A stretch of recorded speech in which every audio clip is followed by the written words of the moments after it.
Jakob Edwinn making his way out. Welcome, ladies and gentlemen, to RWA Open season.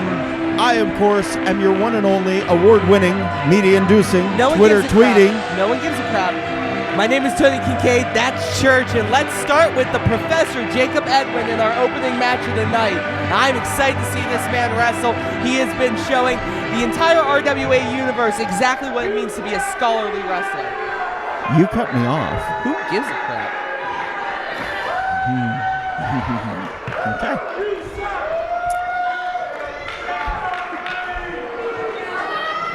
It's interesting to see. Jakob Edwinn seems extremely confident for tonight's matchup, and I am interested.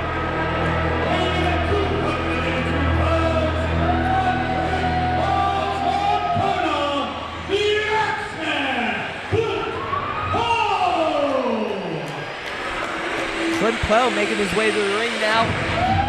Nicknamed the Axeman, he's from Great Falls, Montana, an 8-year vet. He's from OVW, trained by Nick Dinsmore himself. And he has a phenomenal combination of power, brawling style, and just pure tenacity. This is going to be an interesting matchup, but I'm very excited to see what the Professor has game planned against the Axeman and see how he can use his power and brawling style, and of course I mean the Axeman, to his advantage. Of course there I mean the Professor. Well, he made the first smart move by getting out of the ring with a man with an axe in his hand. Yeah, I don't know how that is safe. Like OSHA safe, like any safe. I mean, it's professional wrestling, but put the axe down. Well, hopefully he throws it up here at you. That's rude. Well, you cut me off. Looks like Jakob Edwinn wants to say something to the RWA crowd. Professor bringing some education to these uneducated swine. They are not uneducated swine. They are uneducated riverboat. Get it right. My mistake. Put the axe down. It's twisted. He took off the protective covering. Yes. What do you plan on doing with an axe in a wrestling ring? It's a fair question. You think I'm stupid? Well, you shouldn't ask that question. It's like the pot calling the kettle black by these people.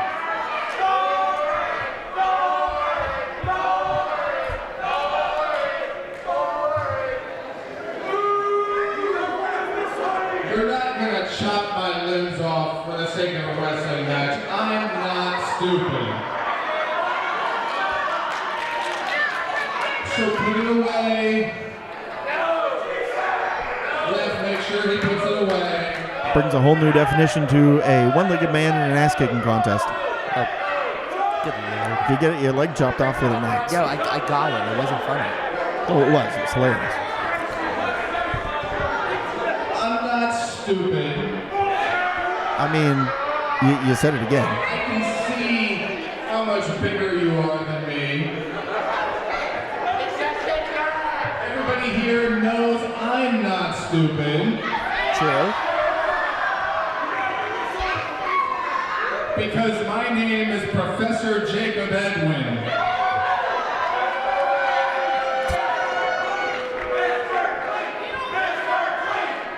RWA faithful just being completely rude to the Professor, calling him a cleaning product.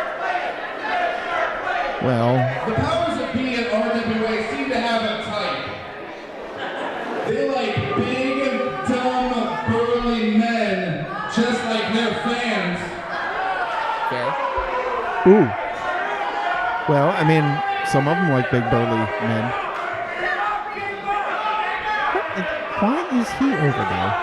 Now, you clearly have a lot of potential, Axeman Poe.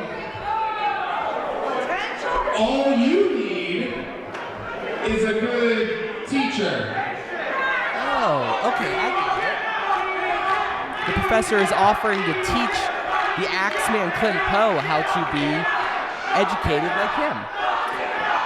I don't think he's going to take teaching very well. Let's ignore this wrestling match.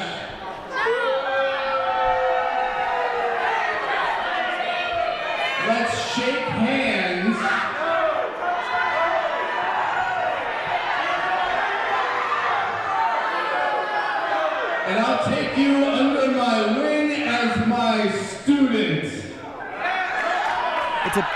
compelling offer. The last student for Professor Jakob Edwinn was Jason Radatz, and his success in RWA is noted. I will Put this microphone down. I'm going to offer my hand to you, and you're going to shake my hand because you're smarter than these big, dumb oafs I see out here. I will say that you are correct as far as Jason Radatz goes. However, I don't think Poe will shake his hand in friendship. He'd be an idiot to not do it. See? Then Poe knows what he's doing. Wait, what? Yeah, you can't get away. As you pointed out, Poe is going to be much more powerful than Jakob Edwinn at this point. Jakob Edwinn's not going to get away. Oh, okay. Beals him out of the corner into the opposite corner. Oh!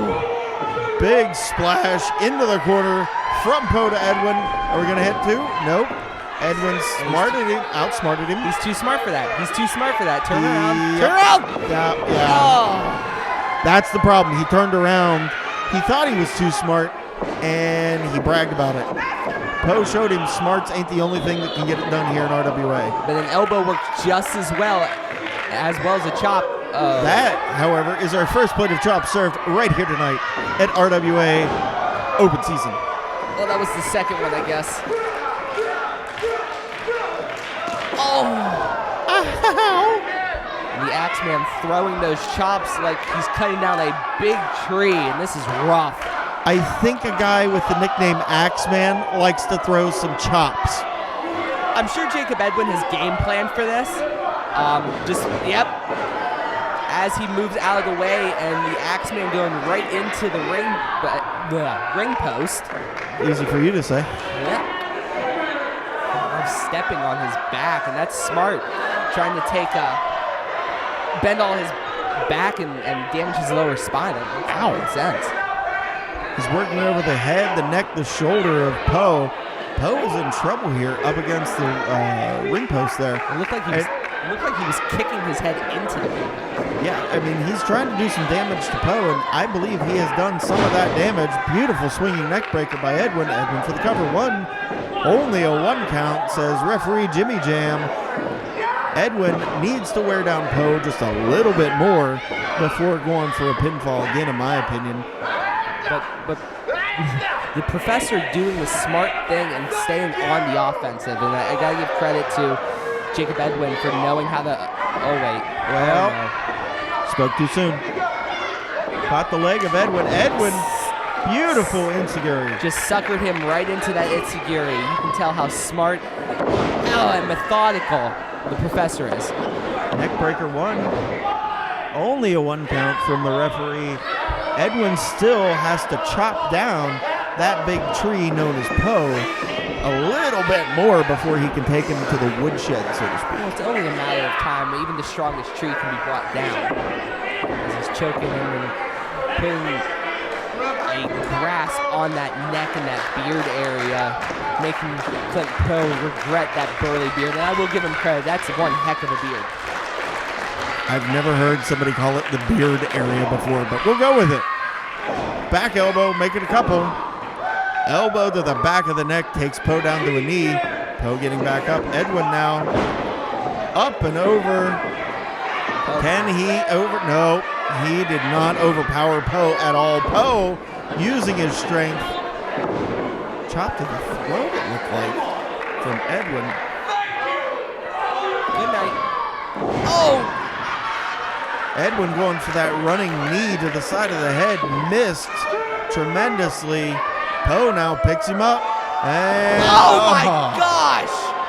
Plants him in the center of the ring. 1, 2, and 3. There you have it. The Axeman takes the victory over Jakob Edwinn. What a way to start off RWA Open Season. Tony, you looked a little... This has to be... This is probably a long con by the professor. He clearly game planned this. He game planned to be unconscious in the middle of the ring. It's a long card. It's way too advanced for you to understand. Okay. Excuses for Edwinn, but Poe victorious here at RWA.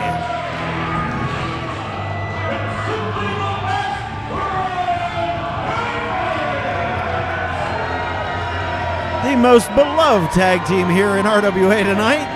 One of the most decorated tag teams of all time. Not with each other, but I mean singles wrestlers. Joe Rosa and Ryan Edmonds are the cream of the crop at RWA. Are they? I mean, yeah. Look, we're looking at Ryan Edmonds, one of the most decorated wrestlers in RWA history. Joe Rosa, also a decorated member of the RWA family, allegedly. The member of a family, he's more of the badass nephew that no one ever wants to talk to because he makes them feel stupid. And they are stupid, but... Edmonds, the man who lost in how many seconds? Like 10? 5? It was like 30-something, and you're still going to harp on that. He lost to Ellsworth last month. The truth is...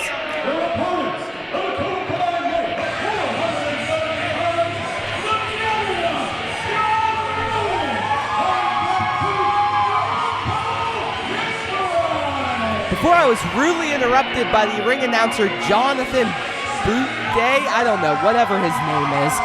I am disgusted that people are not giving credit. Now, yes, John Rodin, Bronco McBride, two tough SOBs. We are talking about Ryan Edmonds and the VIP Joe Rosa. How is everyone on social media, everyone at RWA's fan page on Facebook, everyone in this ring, counting out Ryan Edmonds and Joe Rosa instantly just because they're not the juggernaut and death-proof Bronco McBride? It's ridiculous. Ryan Edmonds and Joe Rosa are two of the most talented wrestlers in RWA. Ryan Edmonds lost to Shut Ellsworth up about that. Last month.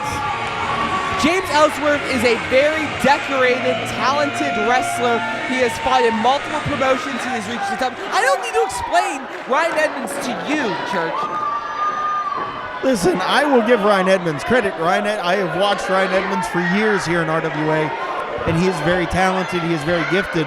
However, he is on a losing streak, and he's tag teaming with the wife stealer, Joe Rosa. He hasn't stolen anyone's wife. Everybody shut the hell up. Sorry, Brian. My bad. I didn't mean to interrupt you. They're not even that good.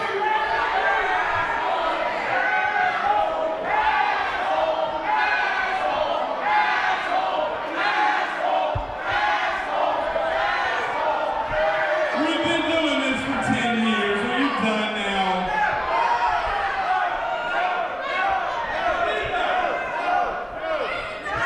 Seriously, why do you like these guys? First of all, Bronco's probably drunk. I mean, yeah. And Probably. why do you like John Rodin? Because he lost a bunch of weight? You can lose a bunch of weight. Wanna know how you can lose 10 pounds instantly? Brush your teeth. Wow. Now, my boy, Joe Rosa and I are going to get in this ring. We're going to give these two young punks a wrestling lesson of a lifetime.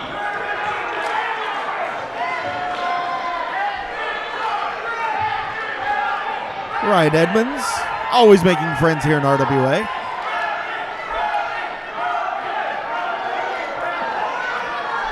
It'll be interesting to see who starts this match for both of these teams. John Rodin and Bronco McBride both feeling salty after last month's show where they were unceremoniously screwed, in my opinion, in their matches. And you got Ryan Edmonds, who is coming off of a very big losing streak, so do you really want him starting a match? And you got Joe Rosa, who's trying to come off of... Never mind, I'm not going to say that. Okay, can we get to the Bilbo ring? Baggins calls for the bell, and here we go. Can we get to the ring in here? We got Ryan Edmonds versus John Rodin, battle of two similar styles as they lock up. And John Rodin with the early advantage but Ryan Edmonds, being the veteran, the backbone of RWA, so to speak, moving right to the ropes. The backbone of RWA. Wow. I mean, listen, he has been around for close to 10 years, so I kind of give a little credence to that, but it's going to be interesting to see if, or who I should say, has more power between these two. Is it John Rodin? Is it Ryan Edmonds? I mean, it's going to take a heck of a powerful man to lift up Ryan Edmonds right now. Yeah, but that comes to Ryan Edmonds' advantage. He's still very strong, very tough. Oh. What I was saying is he's very strong, very powerful, and can easily run over John Rodin if he wants to. He just didn't want to at that moment. Oh, he chose not to do that. Is that what you're Yes. saying? So, like right there, Again. when he chose to run off of the ropes and into John Rodin and couldn't knock him down.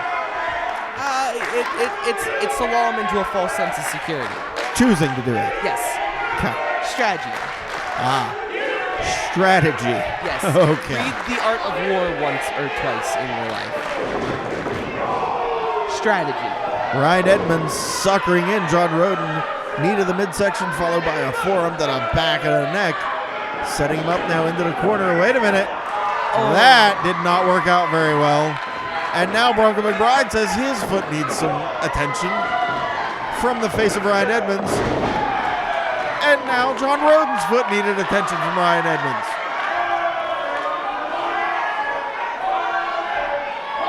Does that count as a tag?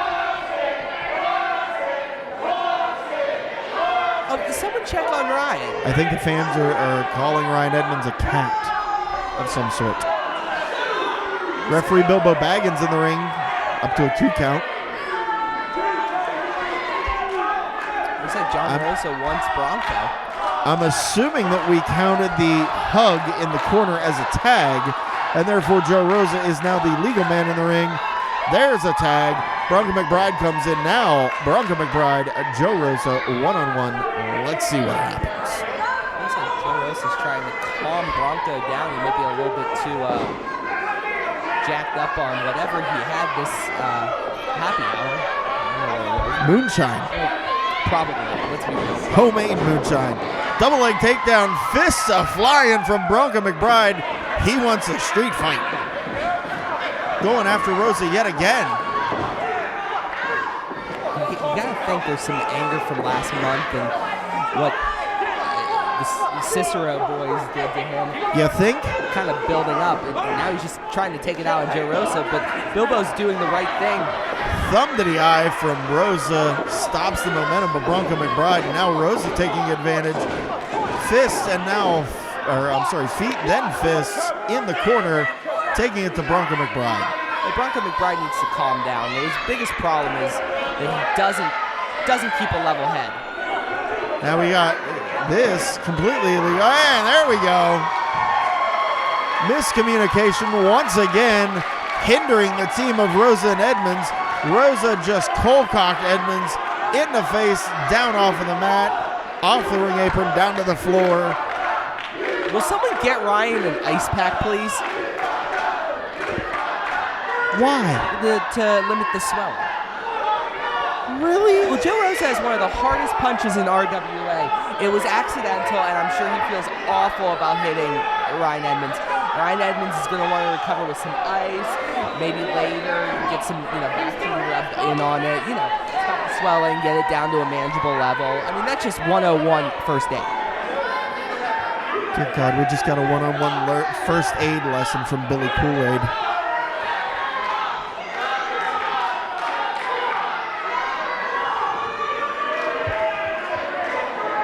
Looks like Ryan Edmonds. Rosa and Edmonds. Sorry, go ahead, Tony. No, looks like Edmonds was tagged in by Joe Rosa, and now him and Ronan are staring at each other again, although Ryan Edmonds is still listening to these people. I don't know why he's doing that. These people are dumb. Rosa and Edmonds are playing the slow game here. It actually is a good strategy from these two, if you think about it. Rodin and Bronco are coming into this match with fury in their eyes and in their hearts. They want to get into a fight. if they slow him down, they might be willing to make a mistake. And sure enough, we've seen a capitalization on one. Edmonds now throwing fists and now just blatantly choking John Rodin in the corner.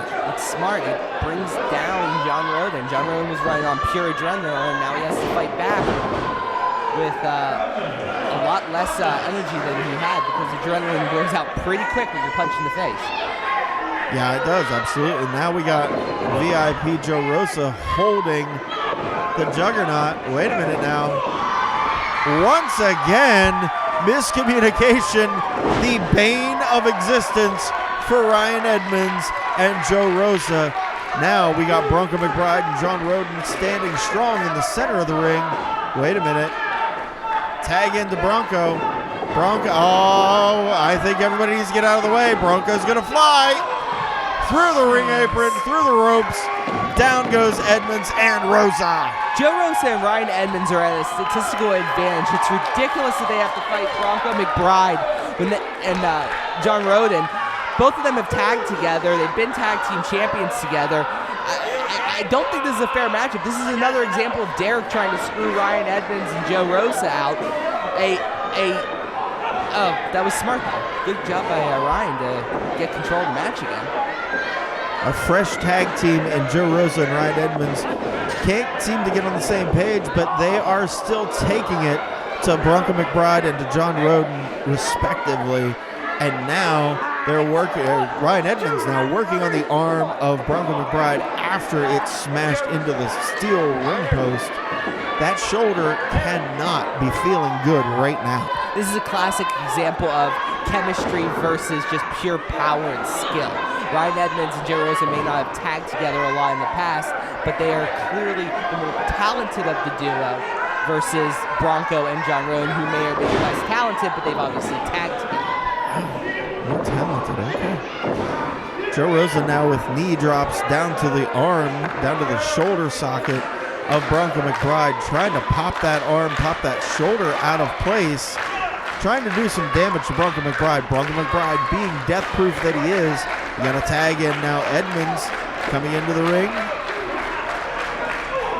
Right to the arm once again. They have found a weak point, Tony, and they are taking full advantage. And it makes complete sense.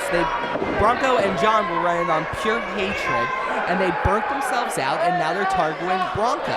Bronco might be a tough SOB, but he's still human, and they've found a weakness, and they're exploiting it.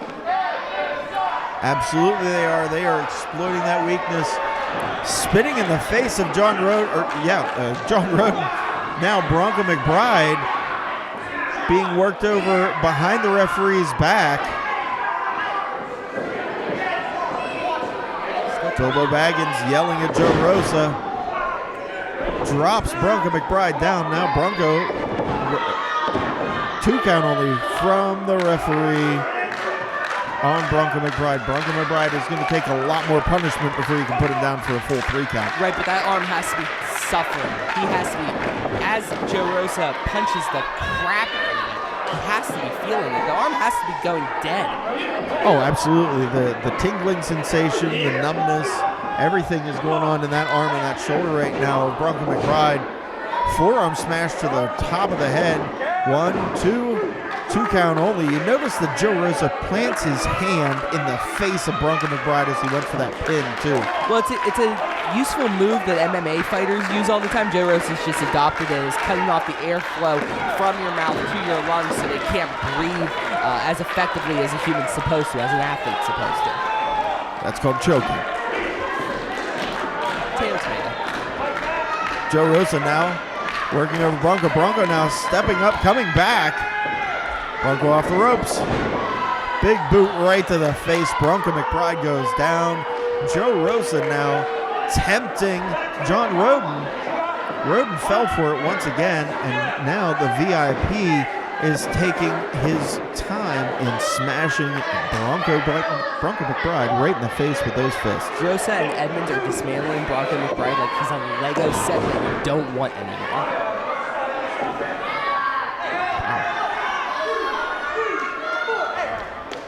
Edmonds now choking McBride on the second rope. Referee distracted. VIP Joe Rosa now doing the same thing once again. Referee didn't call it. Referee can't call what he can't see. He can't. And it's a brilliant maneuver by both these guys, knowing what to do and what buttons to push. They know John Rodin's a hothead. They know John Rodin can't keep himself focused on the task at hand. He knows John Rodin's been a wrestler for a good bit. He knows that he needs a tag, and he's just completely ignoring it, and they got him completely out of his game. They absolutely are correct, Tony. They are just tempting the fates. They're pushing the buttons, so to speak, of John Rodin. And Bronco McBride is in some serious trouble. He needs a tag. Ryan Edmonds, though, not allowing it to happen. Spinning at John Rodin once again. Oh, no. Uh-oh. VIP Joe Rosa now working over the arm of his own partner, Ryan Edmonds, not realizing it was not Bronco. Oh, don't turn around. Uh-oh. Clothesline followed by a back elbow from John Rodin, taking it to Ryan Edmonds. Ryan Edmonds now back into the corner. Reversal. John Rodin goes into the corner. Rodin with the boot to the face. Edmonds staggered. Discus clothesline and a beauty from Rodin. Rodin go for the cover. 1, 2. Rosa goes to break up the pin and elbow drops his own partner. Now Rodin taking it to Rosa. Rosa off the ropes now. High knee from John Rodin takes it to Rosa. Rosa now. She going for the suplex. Oh dear. Twisting suplex from John Rodin.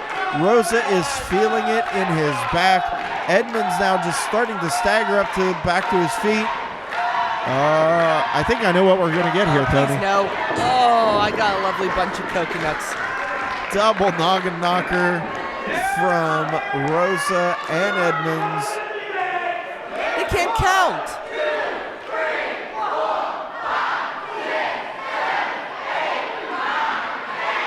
Do you ever think that you ever wonder why they ask the fans to count? If they can't get to 10 right away, that's just more fists. Yeah, that was definitely more than 10 right there. And less than 10 on another side. Oh no! I'm going to say it. How are your Jonas Brothers doing, Joe Rosa? That's for you, Doc. I thought I got rid of him.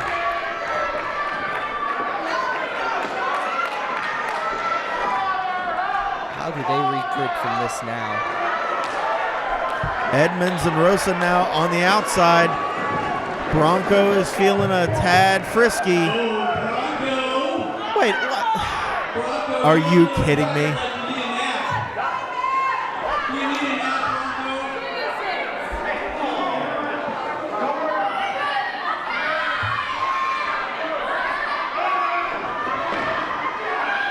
Rosa now capitalizing on the distraction from Bronco, attacking from behind. Wait a minute, rolls him up. 1, 2, 3. Ryan Edmonds and Joe Rosa steal one. They win! They won! Ryan Edmonds and Joe Rosa are victorious! Edmonds and Rosa pulling out an unbelievable victory after they were distracted, after Bronco McBride was distracted by the Ciceros and Alexa, that whore. Lovely lady. Edmonds rolls up Rodin, and with the help of Rosa, gets the 1, 2, 3. Bronco McBride is pissed.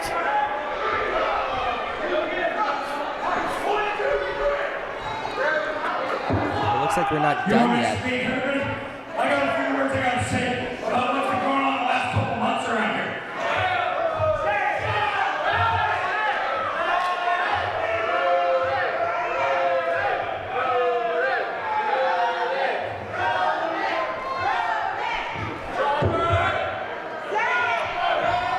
Man, a few words. I thought he wanted to say something. It looks like John's head's no longer in the game. Hell bell. It's okay, clap if you want to. I will. I'll clap.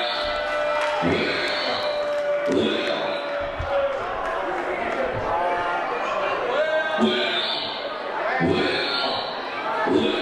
guy's my dude. JDL is one of the most talented people. Hold on. Most talented people in the RWA. If it's not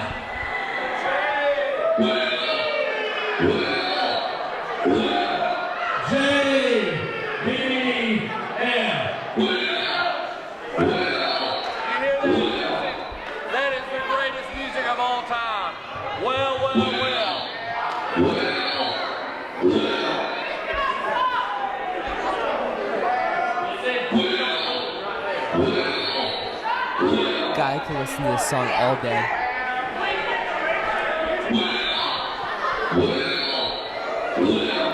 Surprised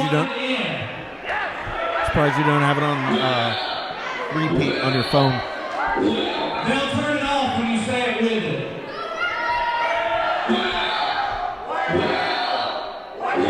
You know where I downloaded it? Now set that music on. AOL. You better start clapping or I'm going to have to turn it back on.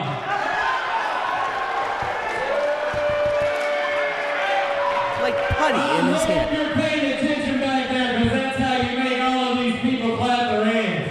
It's that easy. And now for the part everybody's been waiting for. Now normally I don't come out here and run my mouth.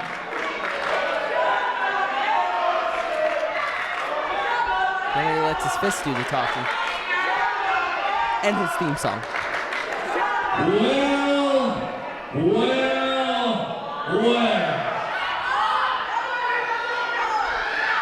If it's not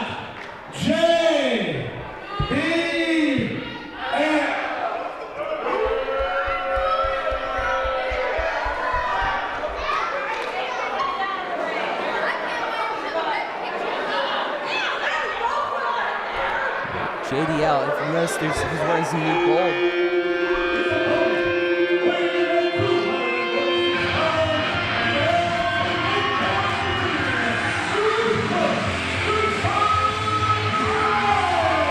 I don't want to put anything behind Ruthless Jason Radatz. He's a talented individual. I want to note something.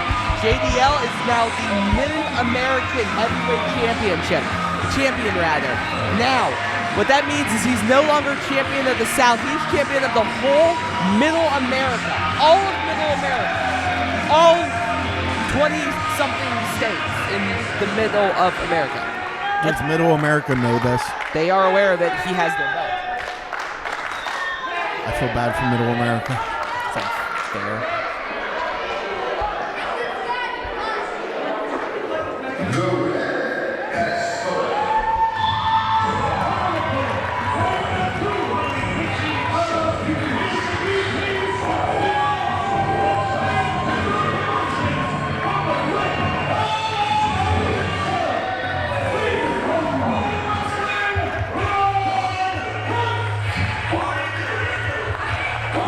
I'm going to tell you, Church, a little bit about this match because I know you're interested on what's going on here.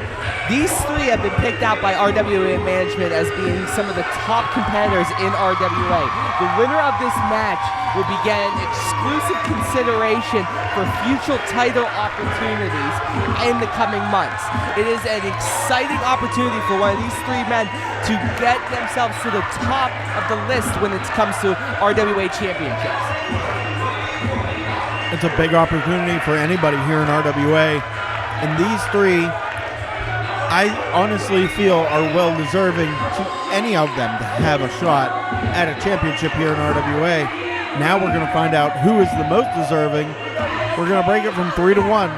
Let's go with it, folks. Yeah, and all three men in this ring, rather, are very talented, but they've all shown in the last few months that they are deserving. You got JDL, the Mid-American Heavyweight Champion, so he has won gold in other promotions. You got Jason Radatz, who up until a match ago, last month I believe, he was undefeated in the RWA. You got Rev, who has become slowly but surely the moral compass of these RWA fans. All three of these members are tough SOBs and really deserving of a title opportunity. We'll see which of these three earns that shot down the road. It's going to be an interesting match, to say the least. It's going to be an entertaining match, to say the least.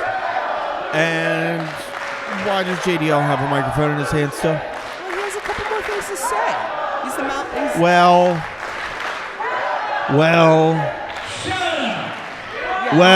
Shut up. It should be over by now. I told you to shut up, Church.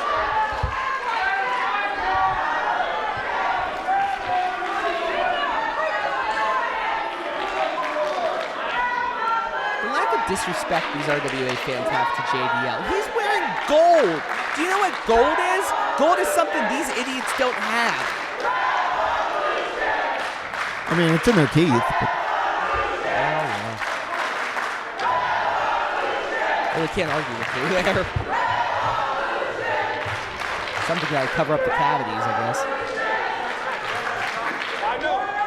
All right, now that you're done cheering that garbage. Now let me have a little mic time there, Revolution.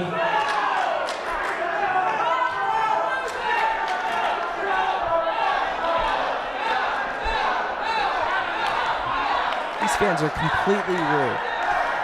If they let JDL talk, they can actually watch a wrestling match, but he needs to get this out. Who turned off JDL's mic? that's awesome. What are you doing, Aaron? Get your crap together, you idiot!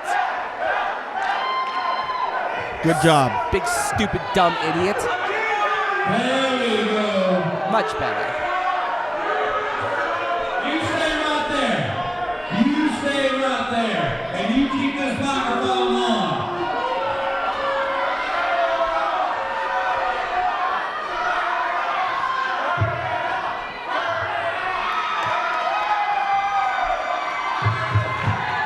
Will someone give... There we go. Give him a working mic, for God's sakes. Aaron, will you stop this crap?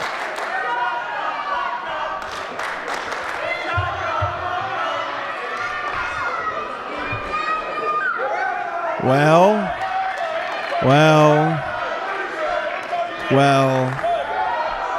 that's the end of that. This is so... Give him a mic. Give him the mic. Give him a mic that works. Now, see, I've had enough of you already. Especially my life. I'm pretty sure the last time we met, you counted the lights JBL. That is true.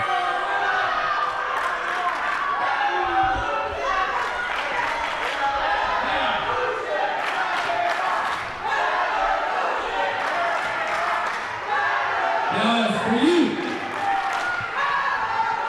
I don't care how big you are. You can stay right there. Let's keep this even. Now, I'm not real impressed by the way you look. I'm not real impressed by the fact that you're friends with this guy. So tonight, when you're on your back, Oh, God. You did the wrong thing, buddy. ladies and gentlemen, you want to see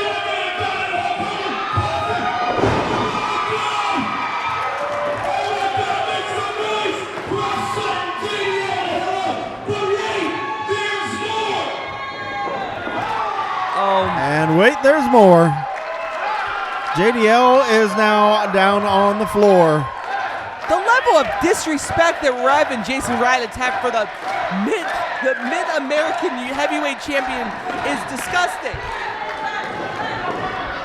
As this match gets underway, Radatz now Hunt up and over. Radatz with a kick to the midsection. Hunt off the ropes. Scoop slam and a beauty from Radatz onto the Rev Run Hunt. And wait a minute now, JDL comes in from behind, attacking Radatz. Picking up Radatz now. look at the power. Slamming him down. JDL showing the power, like you just mentioned, Tony, by picking up Radatz and slamming him down. That was impressive. That was not so much. That was not impressive. 2 count now from the Rev on Radatz. Rev's now caught. Spinning back elbow. Back elbow now from Ron Hunt onto Radatz. Step up enziguri missed from Ron Hunt onto Radatz. JDL tripping up Radatz. Bouncing him head first off the corner of the ring. Hey, Tony, did you know that the corner of the ring is the hardest part of the ring? Shut up. As Rev, and I hate you, as Rev and JDL, Rev now with the upper hand against JDL, throwing clothesline after clothesline, pick up atomic drop. Then for a drop kick, connects. Unfortunately, JDL still fighting, still a standing champion though, taking those shots amazingly.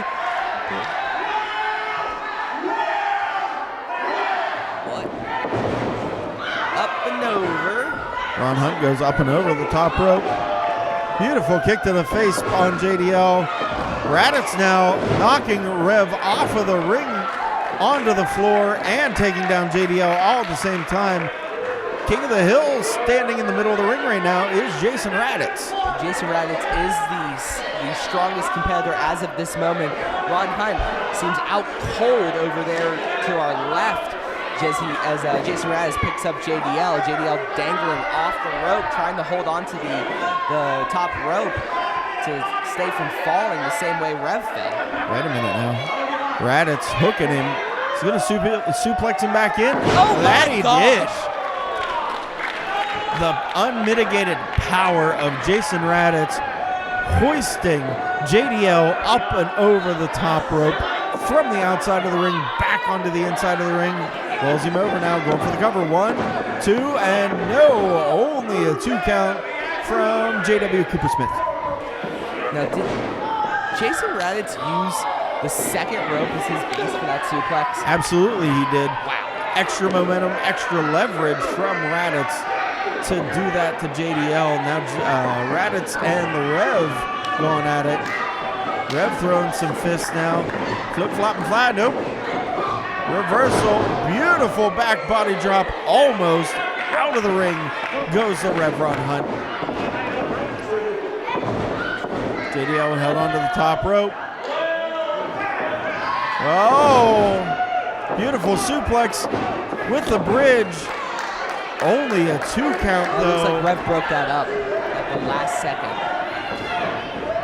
As it was just pointed out, the Rev broke it up. Beautiful super kick from the Rev, taking down Radatz, knocking him off of the ring apron. JDL now, one shot, taking the Rev down. 1, 2, 3. Wow!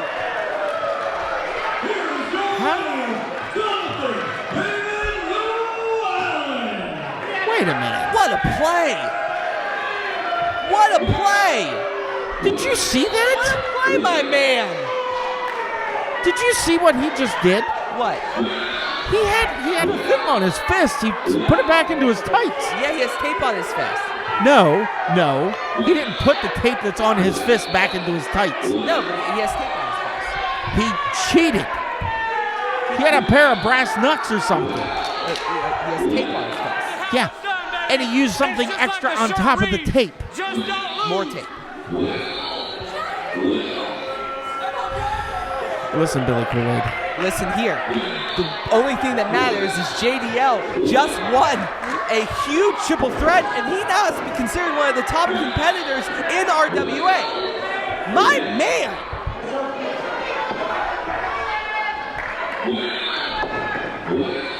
And here we see Shane Andrews making his way into the RWA arena.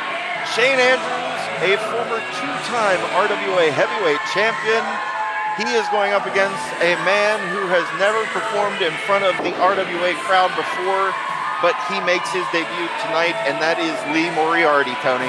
Yeah, I hope these weirdos really understand that how lucky they are to see a match of this magnitude. This is top-level competition in West New, and something these guys don't deserve. Well, I don't know if they don't deserve it. They absolutely do deserve it. They paid their hard-earned money for it. But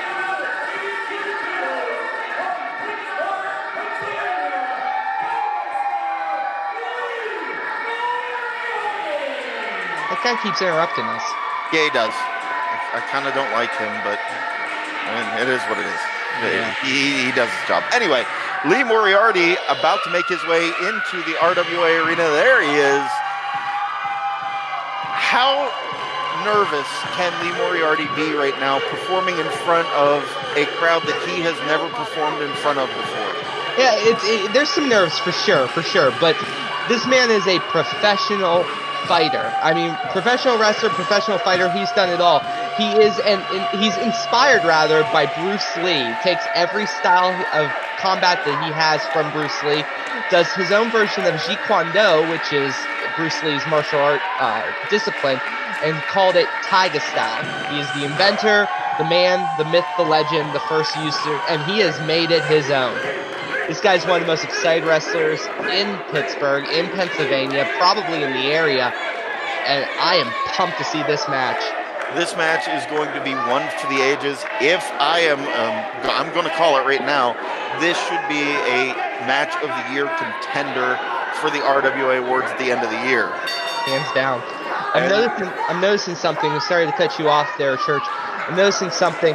Lee Moriarty has his arm taped up, his left arm. That's because he was in a UWFI prosciutto style tournament. You only win that by knockout, TKO, or submission, and he was in that yesterday, so he's still feeling the effects of that. Well, and I'm sure that Shane Andrews has spotted that tape. Oh, as I say it, there he goes. He spotted that tape, and you know that Shane Andrews is going to take advantage of that if he gets a chance to. This is going to be an amazing match to watch. No, I'm on the edge of my seat right now, Church. I can't believe we're seeing this live. I know, it's amazing.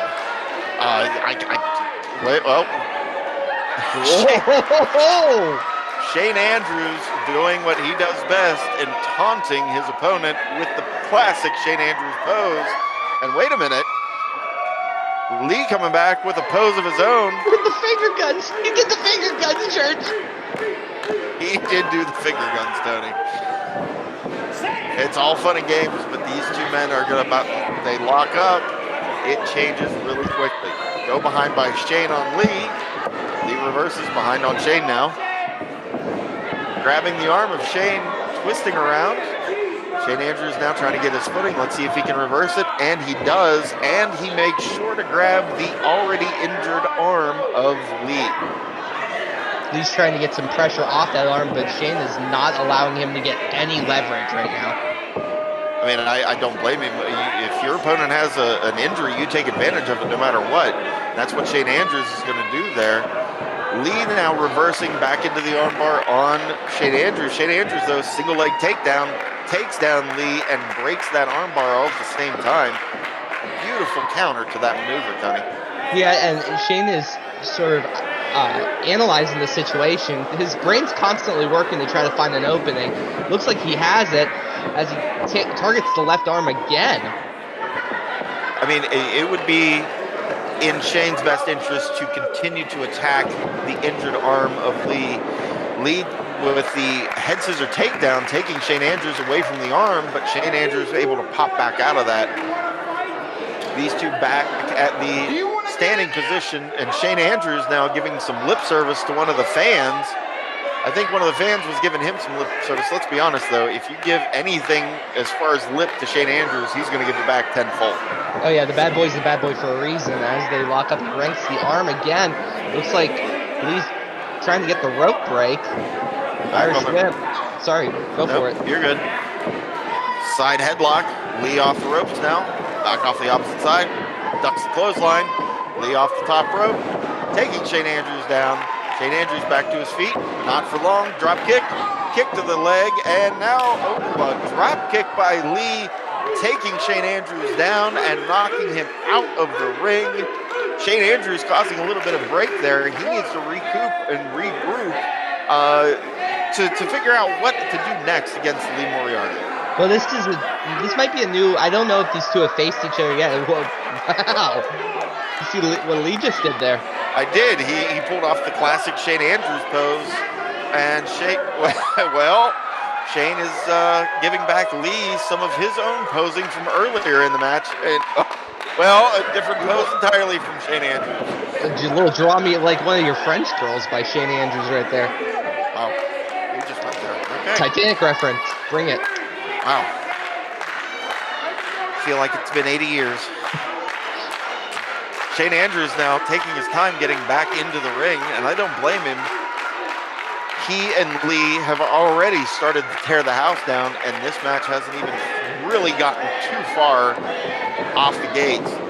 Lee now going for the clothesline duck. Up strikes by Shane Andrews. Kicks to the face, kicks to the midsection, takes Lee down. Shane going for the cover. One count only by referee Jimmy Jam. That's just a 1 from Shane Andrews, and that is a straight kick to the chest of Lee. That is going to compress the chest and cause it to be harder to breathe for Lee, Tony. Yeah, he's just targeting that chest. Looks like he's going for a final one. Oh! Lee ducked the 1 kick. He was able to catch a back kick. Just a 1 count right there. 1 kick, or 1 count only from referee Jimmy John. Shane now sizing Lee up, going after him in the corner. Wait, Lee blocks it. Enziguri kick to the back of the head to Shane Andrews. Shane Andrews, though, blocks Lee from taking him down off the second rope. And then, beautiful cross arm breaker. But Lee has the hands clasped, Tony. But notice which arm he's focusing on right now. Focused on that already injured arm. Going for the... Lee rolled him up, only got a 1 count, though. Shane had to break that hold. Otherwise, Shane would have pinned himself for the 3 count. And now Shane Andrews setting him up, spinal tap. That kick is one of the most devastating kicks in Shane's arsenal. Shane going for the cover, hooks the leg, 1, 2 count only. Yeah, you can see the pains already shooting to Lee as he's grabbing the left arm again, and Shane is targeting that spot again like a bullseye.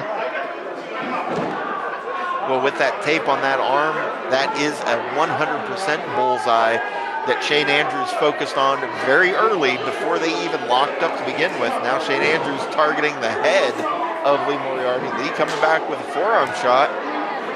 Shane now, a couple forearm shots of his own, taking advantage and taking position on Lee. Lee now back into the corner. What does Shane have in mind for Lee? Whips him out into the opposite corner.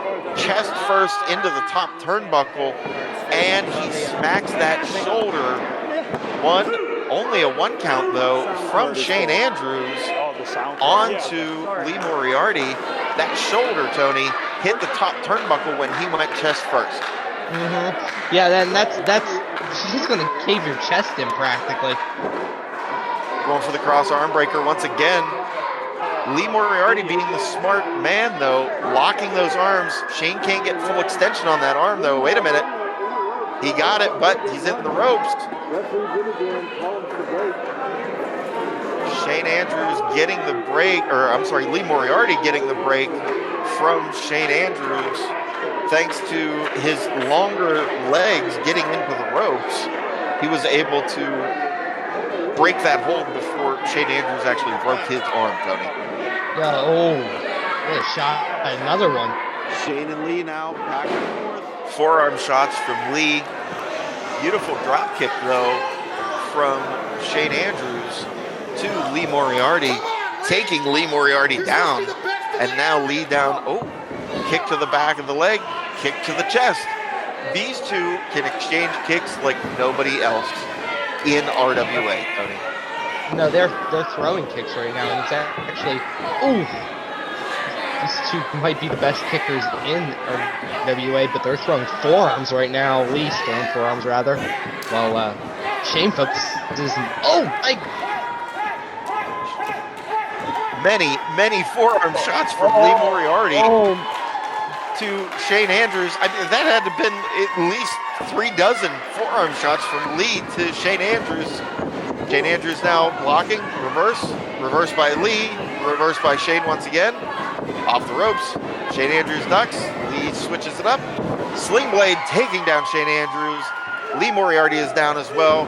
He used that injured arm, Tony. That arm is bothering Lee at this point.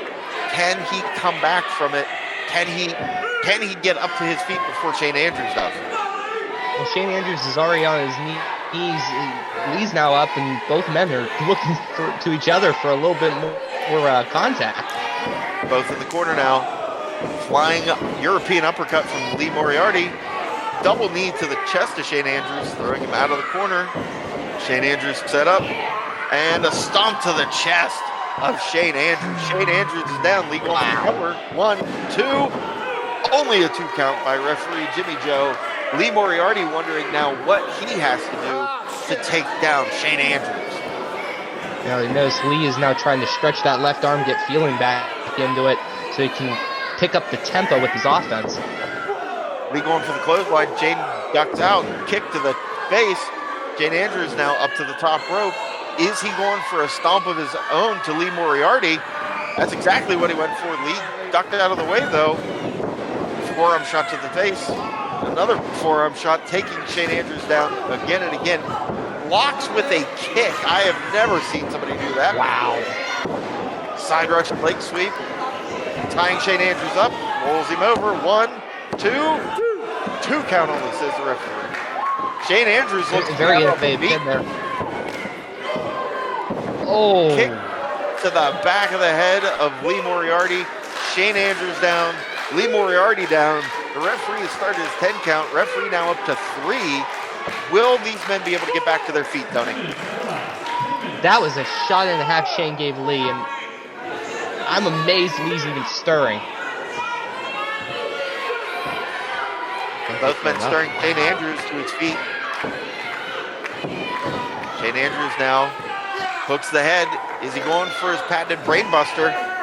Takes Lee up. Nope. Lee blocks it. Lee blocks it a second time. Up and around.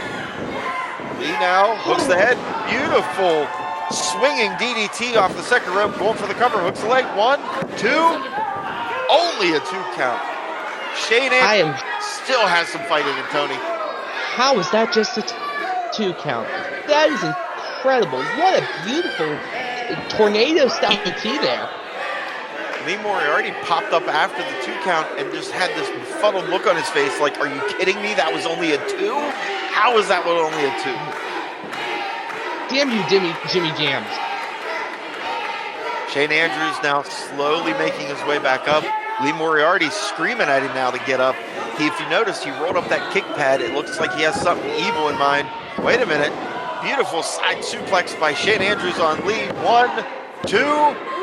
Only, wait, no. Oh, only a 2 count.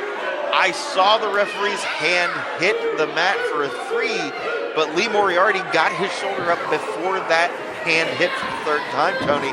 That was only a 2 count. This match still continues. Yep. What is Shane going for now? Hooking the arm, hooking the leg. Beautiful. Almost Michinoku driver hooks him up. 1, 2. 2 count only. Lee Moriarty, look at the look on his face. He is still alive. The look on Shane Andrews' face. He is stunned that he was able to kick out of that. Shane Andrews now wondering what he has to do in order to finish off Lee Moriarty. Is he going to go for the patented brainbuster again? Picks him up, blocks it, picks him up a second time, hits him in the head with a knee. Beautiful reversal. Floats over, going for the cover. 1, 2. Only a 2 count. Referee Jimmy James still only gets a 2 count for Lee Moriarty, and the look on Lee's face is priceless. He is shocked that Shane Andrews had enough to be able to kick out of that, Tony. Lee's shocked. I'm shocked. How is he kicking out of these maneuvers? Both men are throwing everything they can and they have at each other to try to win, and neither of them wants to lose. Neither one wants to lose. Lee making a statement his first night here in RWA. Shane Andrews showing off why he has been a 2-time RWA heavyweight champion and the longest reigning RWA heavyweight champion in RWA's history. Wait a minute. Rolls him up. Could this be it? 1, 2, 3. 3 count. Shane Andrews pulls out the victory against Lee Moriarty.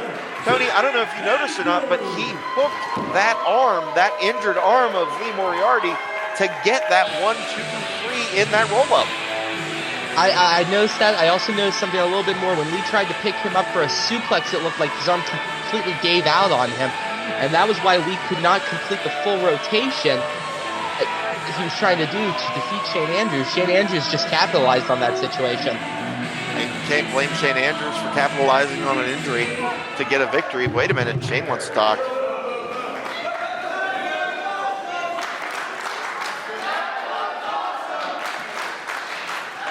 I gotta agree with the RWA crowd right now.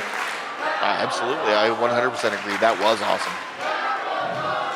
First of all, I want to say thank you to each and every one of you that came out here tonight to see what we do.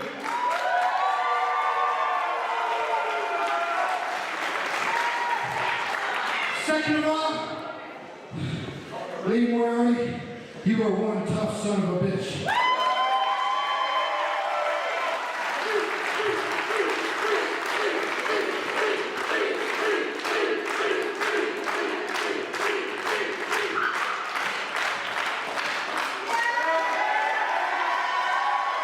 Shane Andrews now extending the hand out to Lee Moriarty. Shane Andrews with a little bit of salt in the wound there, grabbing the already injured arm of Lee Moriarty to raise it. Let's be honest though, these two men laid it all on the line here tonight. Shane Andrews did come up victorious, but you can't take anything away from the performance that Lee put on here tonight in this show. Welcome to RWA, Lee Moriarty. I need a contract. Some tag teams they're going to be defending against. We'll get into that in just a minute. There you see Super Hentai.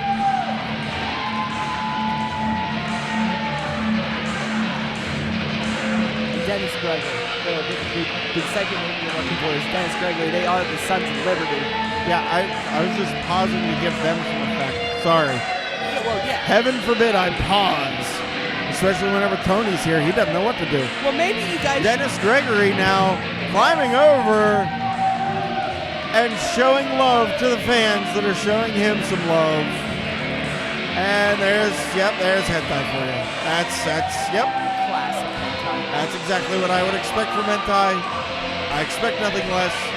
And I'm glad to see that he shows us exactly what he was talking about. He was talking about the belt underneath of his coat. That's what it was. Of course. He was pointing at it before he had his coat unzipped. Well, what these fans don't get, and maybe you don't get either, I don't know, you're not that smart, is Dennis Gregory and Super Hentai have been combing the atmosphere, so to speak, looking for good competition. This might be a tough matchup for them, but they seem prepared like nobody's business. I talked to them earlier today, and they were just focused. I mean, focused beyond measure. Dennis Gregory looks like he's all hopped up on Mountain Dew right now.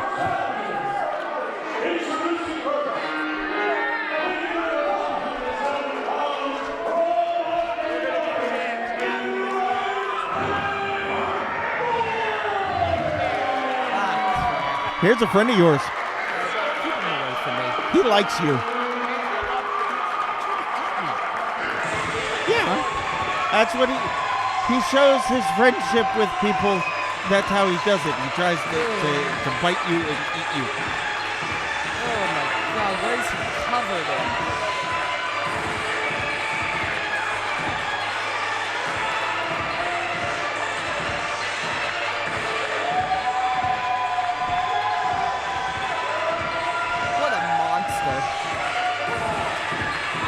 Jason Gory making the sound, or making the symbol there.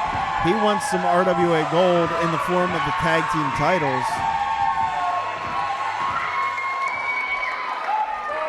And his partner is a man who would also like to have some gold as well.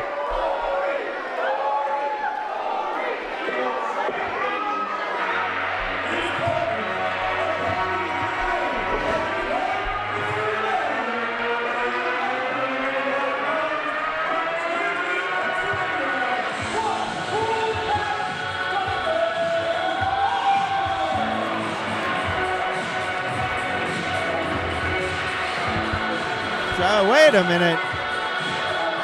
Wait a a minute. The hell? Joe Rosa attacking Justin Idol with a steel chair. His wife now pulling the chair away from Rosa. Oh, and now he's just being whipped with that weightlifting belt.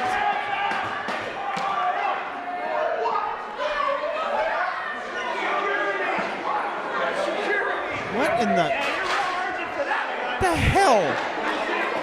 This match might be over before it even ends. Joe Rosa attacking Justin Idol from behind with a steel chair, followed up with that weightlifting belt.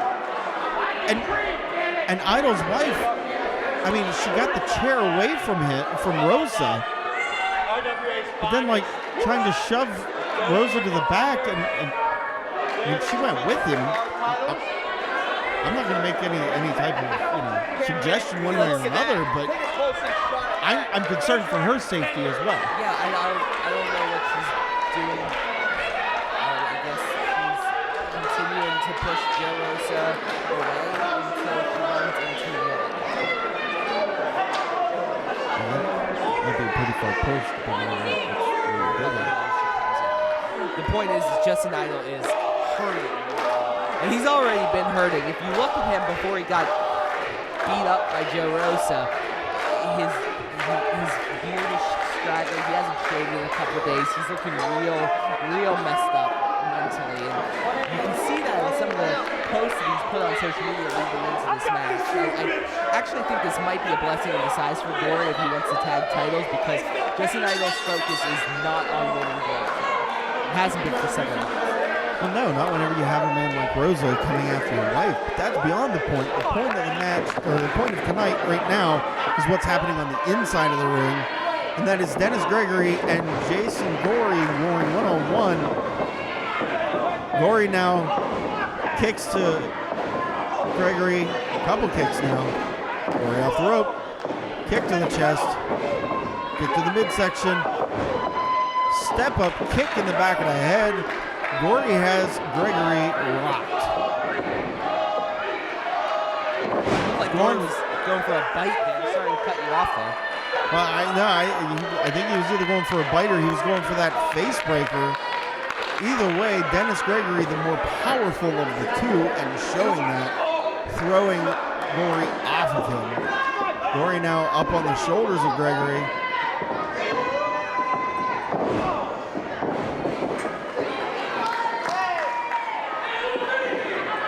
Hentai now in the ring. Hentai and Gory, no strangers to each other. But here's something I want to know here. While Hentai and Gory are no strangers to each other, as whips in, crossover, and do another lift over Hurricanrana, and man, Hentai is reeling. Step up, monkey flip. Flipping him out of the corner into the middle of the ring. Gory, a one-man wrecking crew for his team.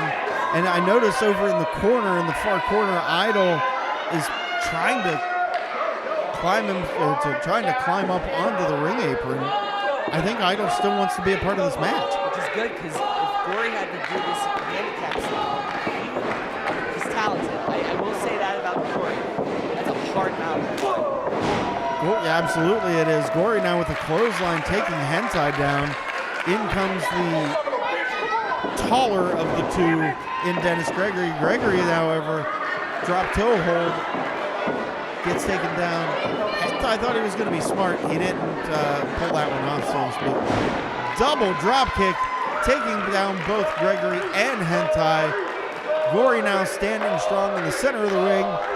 Both of the Sons of Liberty on the outside. Now, history between Justin Idol and Jason Gory, both of them have fought each other, both of them have tagged with each other. So they have a long, storied history amongst these two. This is not like a previous match we had in the night with Joe Rosa, obviously, and Ryan Edmonds. We just saw Joe Rosa a few seconds ago. These two know each other. This is more of a combined tag team effort than, say, the previous tag team match we've had tonight. Wait a minute now. Nose? I think he might have. That's a good brother right there. Some of you want a foxhole with them pop your nose back in place.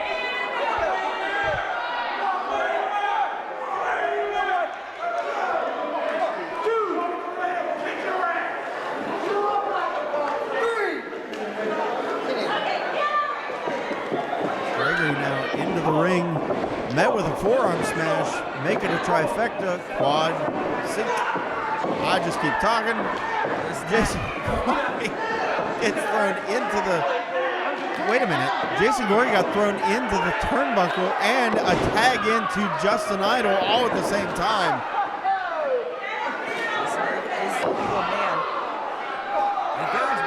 I'm looking right at Justin Idol's face. He's looking right at me as he's getting his back crushed and now his neck yanked. I don't think there's a single man in this building who wants to be in this match less than Justin Idol. I mean, Justin Idol still needs to, at the end of the day, do his job. And his job is to be out there and wrestle. Justin Idol now being double teamed by the Sons of Liberty. Rake of the face across the laces of the boots from Hentai. Hentai, one of, if not the most vicious men here in RWA. Justin Idol now trying to fight back, but Hentai's doing smart move. He's smart. I give him credit. He's going after the back, the already injured back, thanks to Joe Rosa on Justin Idol.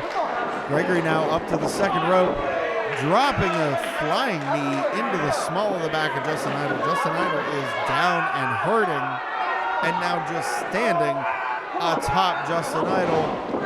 Jumps up, splashes to the small of the back. What does Gregory have in store for Idol now? Camel clutch. Wrenching back on the neck and the head of Justin Idol, putting all of the pressure, putting all of his own weight into the small of the back of Justin Idol. Justin Idol has got to be hurting. I'm surprised he hasn't given up at this particular point, considering the abuse he took before the match even started. No, and credit to Justin Idol. He is normally a very, very tough competitor, but his mind's just not in it. Moving back up, though. Might take him a minute, but Justin Idol now getting back into this match. Boot to the face of Gregory. Picks him up. Back game out on Idol. 1, 2. 2 count only, says the referee, Bilbo Baggins. There's Gregory just too big. Justin Idol, tough SOB, still a cruiserweight. It's just too big of a thing to left is Dennis Gregory. Knee to the back once again, attacking the small of the back, the kidney area of Justin Idol is Dennis Gregory. Now just clubbing him under the back. Notice that was the back that was attacked with the steel chair that Jim Rose swung at him earlier. Yes, there's, technically in human anatomy there is only one back. So that would be the back. Spot. That would be the back that he was attacking. 2. Very cocky count from Dennis Gregory. Only a 2 count though on Justin Idol. Attacking Gory now. Gory getting brought in. Referee stopping Gory from coming in. And now the double team effective on Justin Idol. Gregory now getting in the face of Gory.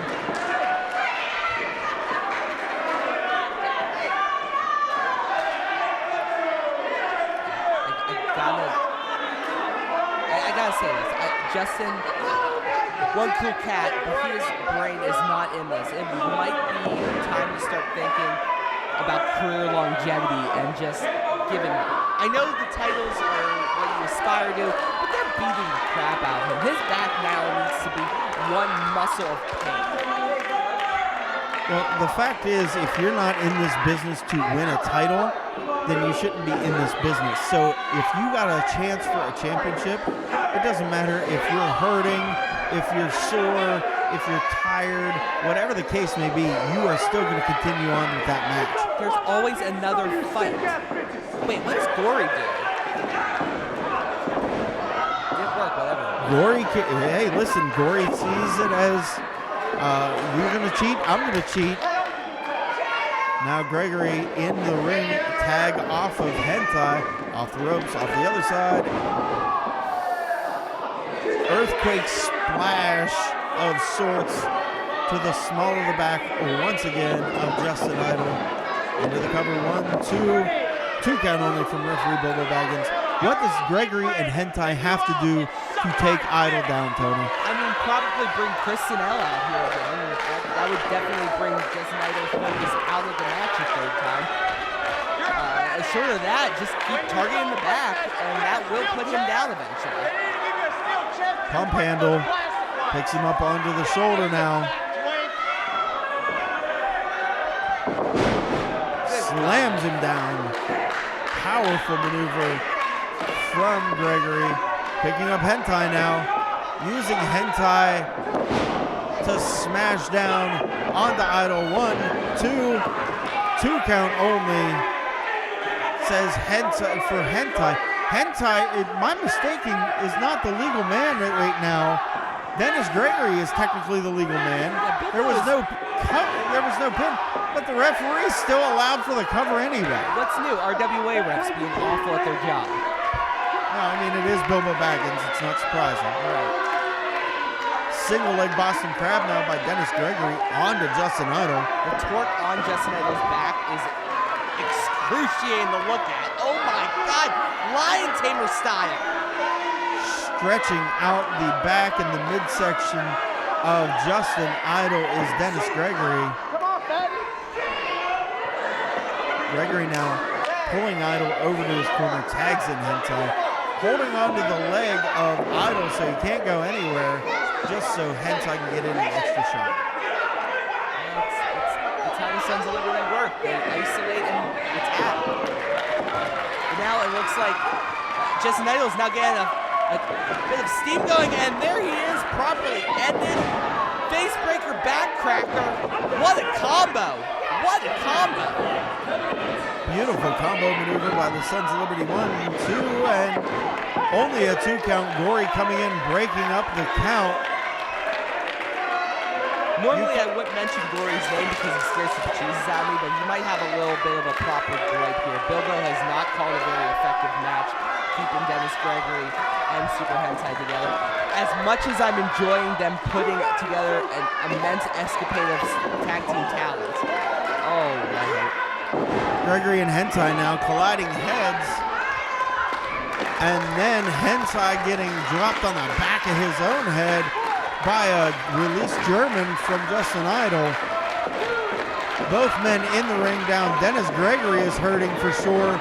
The only person wanting to get into this match right now is Gory. Can Idol do it? Makes the tag. In comes Gory. Kicking down Gregory.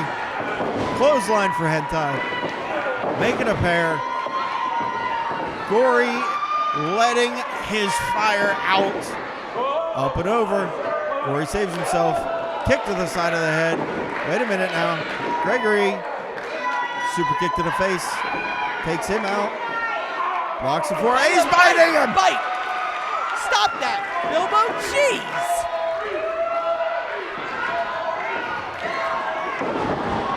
Oh my God, beautiful maneuver.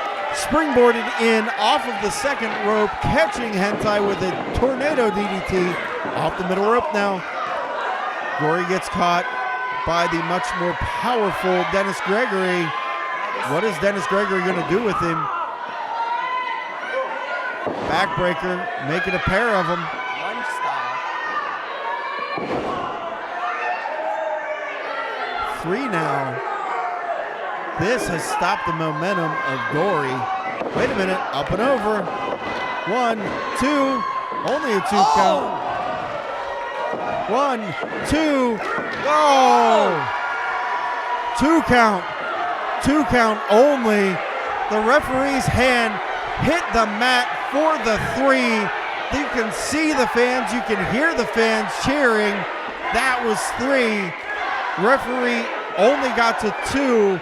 His hand did hit for the 3, but I will say it, I saw Gregory's shoulder up before the 3 count. It was the right count no matter what the RWA fans want to call it. It's easy for you to say. No, it's not. Gory now getting ready to, nope. Gory into Idol. Idol down. The Olsen twins got split on the top turnbuckle. Gory now thrown on to the outside and into the ring post by Hentai. Dennis Gregory now calling the RWA fans number one. Super kick to Idol. Idol is out on the top rope. He's asleep. It's nap time for Justin Idol. It's only a matter of time for the Suns to finish this. Hentai has taken out Gory on the far side of the arena. Dennis Gregory now has Justin Idol up. Slams him down, followed by the splash from Hentai. That should be it. 1, 2, 3. And that is it, my friends. Dennis Gregory.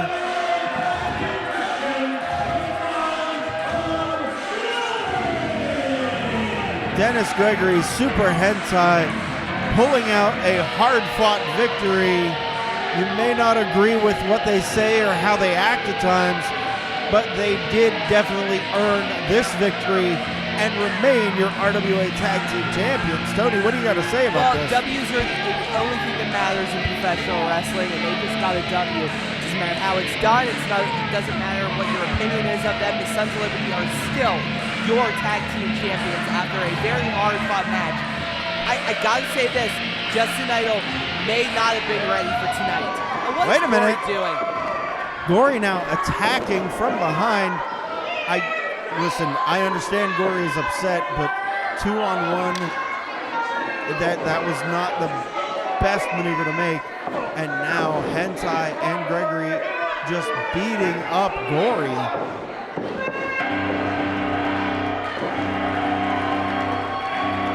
Wait a minute. What in the...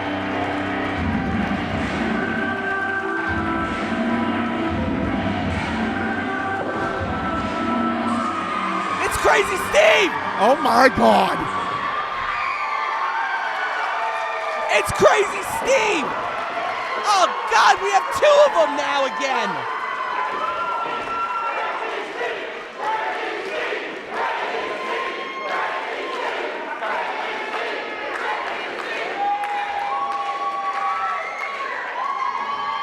Oh God, we have two of them! Crazy Steve just showed up and saved Gory from a double beatdown from Gregory and Hentai.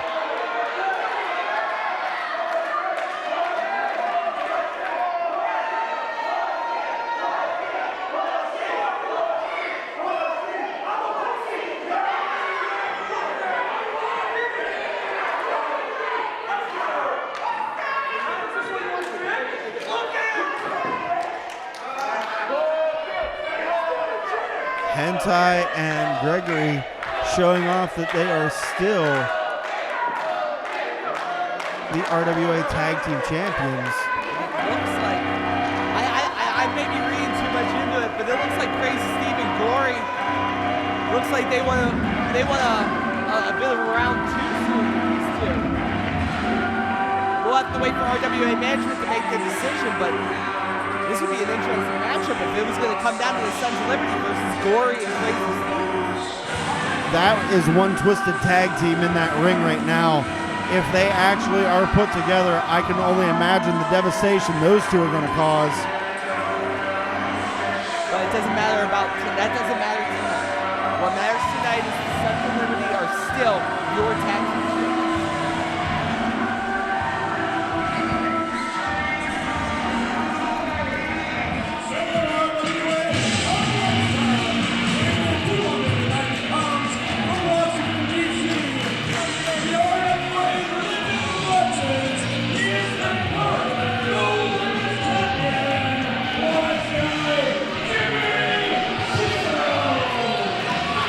Wise guy Jimmy Cicero making his way to the ring, accompanied by Dino Cicero and that whore Alexa. Beautiful lady. Beautiful lady. Whore. Whatever your poor opinion of women is, and I don't know who abused you, but okay. Whore. Jimmy Cicero has been a fighting No Limits champion of late, and he's bringing prestige to this new title in RWA, and you got to give him credit where credit's due. It looks good on him. It looks good on him. It looks good on him. That's a nice title. Looks like Dino wants a mic. Oh, God. Do we really need to hear him talk? All right, people. For those of you who don't know, I'm Dino Cicero. You are looking at the RWA Living Legend. Now, about 2 years ago, I was in the RWA. We were holding every title just about what was in the RWA. I won the second most important election in this country, where Jimmy Cicero became president of RWA. You know that. You know that very well, Church. Yeah.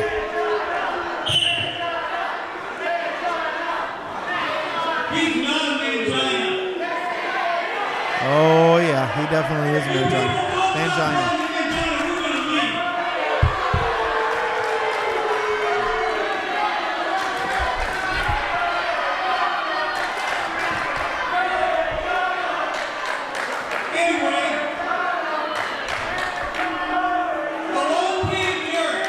Will you stop that? I don't know what you're talking about. Dr. Fieldbad decided to breach my contract illegally. There was a gag order, and I took him to court, and I sued his ass.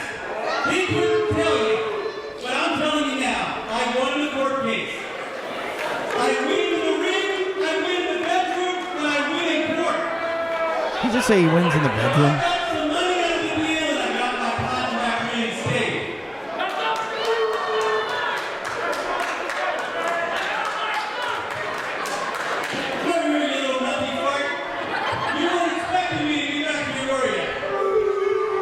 None of us wanted you back here.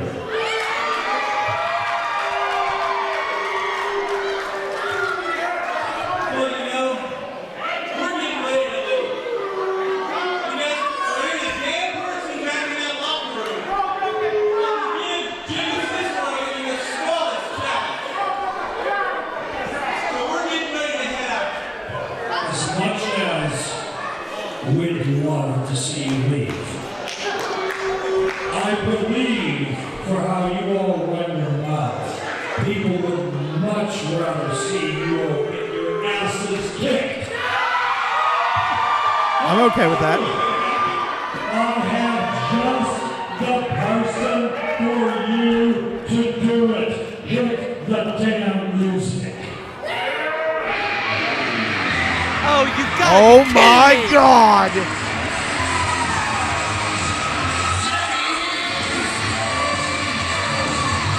Oh, for the love of God. You have got, oh my God, there he is! You have got to be kidding me! Chris Taylor is back in RWA! Yay. Frickin' yay. Chris Taylor is back. Somebody kill me. This is going to be amazing. Chris Taylor, Jimmy Cicero, no rules, no limits. Who let the Disneyland princess in back in the building? Chris Taylor knows how to go no limits. You know, that's true. We've known that. We've seen it.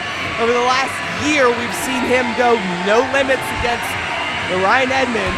Last year, we saw him go insane in fighting the Rev Ron Hunt. I mean, this man is, I hate to admit it, a stone cold fighter. Yeah. And, oh, wait.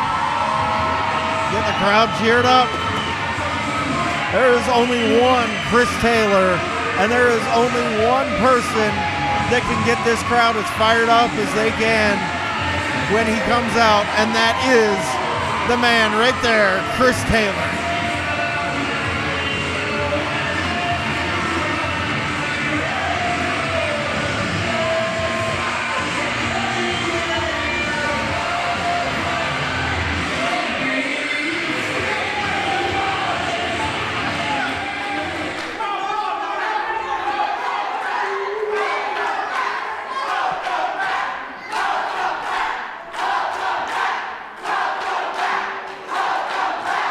Welcome back chant from the fans here in RWA, and his first match back, he is going for a championship. He's going for the No Limits Championship against the current champion, Jimmy Cicero. You know that the Ciceros, along with Alexa, can't be too happy to see Chris Taylor walk back in to the RWA arena. And I will say this, Chris Taylor, the Ciceros, Jimmy Cicero, Dino Cicero, Alexa, as he comes off the ropes, big forearm. These guys have immense history as another forearm. Drop kick. Oh, they absolutely do. It was during the presidency of Jimmy Cicero that Chris Taylor got screwed over by multiple people, including Doc at one point. So, you know Chris Taylor has not forgotten any of these things, and he is getting a bit of revenge for that 2 years ago. Yeah, this had to have been brewing for a long time. Chris is going the one that brings him, but it doesn't look like Jimmy Cicero wants to allow him to get his revenge. Cicero raking the eyes of Chris Taylor, dumping him out onto the edge of the ring. And there is the No Limits Championship mantra, no rules. And Dino and Alexa are wild cards in this match. They can do this openly without any repercussions. You're right. This is a No Limits Championship match. No rules, no time limits. And Chris Taylor has no friends out here to help him. Cicero now stomping away, and now just resting the foot on the throat of Chris Taylor. Referee can't do anything to stop him. It is completely legal under these rules.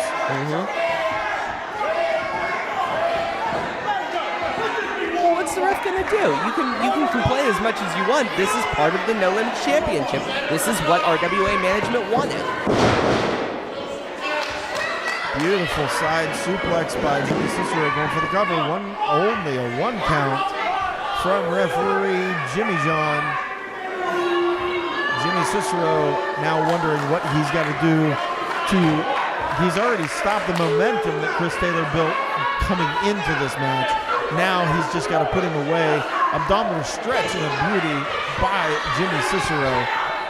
This move does two things, Tony. Okay. One, it stretches out the muscles of Chris Taylor, causes it to make it harder for him to breathe. But two, it allowed Jimmy Cicero to catch his own breath. Yeah. Now, come on. This is the point of the game. Like, yeah, but okay, it's one thing for Jimmy Cicero and Dino Cicero to do this with Dino on the outside of the ring. It's a whole other thing for Dino to just get in the match, in the ring. Well, if Chris Taylor still had a friend at RWA, he might actually be an even fight here. But who does he have left? His circle brethren, Ryan Mitchell, not in the country right now, overseas serving our country. You got Ryan Edmonds. They've had a falling out like nobody's business. Who else does he have? If somebody was in the back that could help Chris Taylor, I'm sure they would be out here doing so. Getting Dino Cicero the heck out of the ring. He doesn't belong in there. Off the ropes. Chris Taylor ducks underneath. Double clothesline. Both Cicero and Taylor drop down to the mat. Cicero, though, starting to stir a little bit. Not only does he have his cheerleader Dino in the ring, but he also wasn't taking some of the abuse that Chris Taylor's been taking over the past couple minutes. So he's a little bit fresher at the moment, at least. You gotta think this is a ticking time bomb for Chris Taylor. He's been out of RWA competition for several months. Really? Now we're going to get Alexa in the ring too? Well, I mean, these are the rules for the No Limits Championship. Couple forearms to the head of... Whoa! There we go! Yes! Chris Taylor taking out both Dino, Cicero, and Alexa. Jimmy into the corner now. Chris Taylor coming in. Forearm smash. Hooks him up. Wait. Short arm clothesline from Cicero. Cicero was able to reverse what I believe was a bulldog attempt by Chris Taylor. Was someone check on Alexa? I'm going to go check on Alexa. Are you Sit okay, right in Alexa? your seat. Oh. Don't you go anywhere for that whore. Beautiful woman. Beautiful woman. Taylor cutter.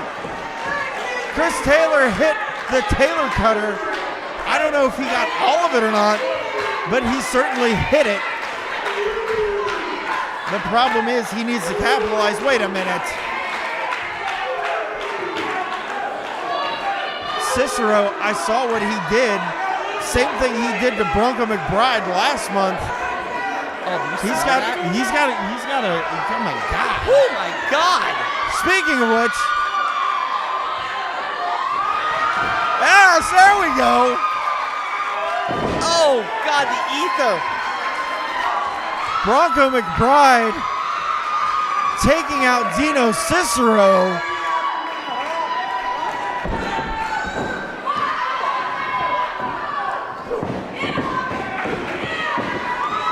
Back and forth, Jimmy Cicero goes now between Chris Taylor and Bronco McBride. Dino is unconscious.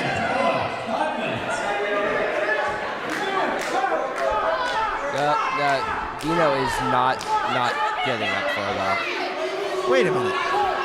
What is he doing? Someone get the smelling salts. Dino needs smelling salts. Did Jimmy Cicero just walk away?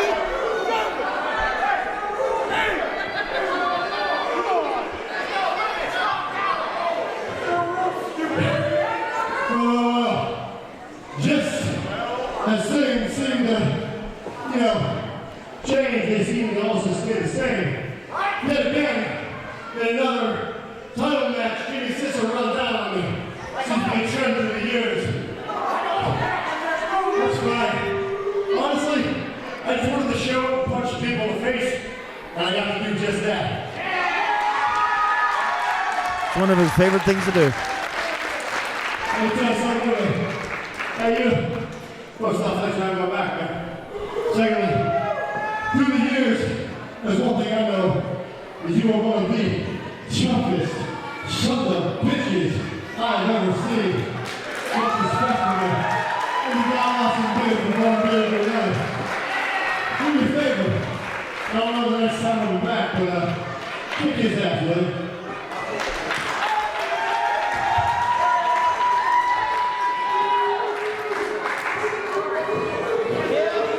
What's Bronco up to? So, oh, wait a minute. What's he?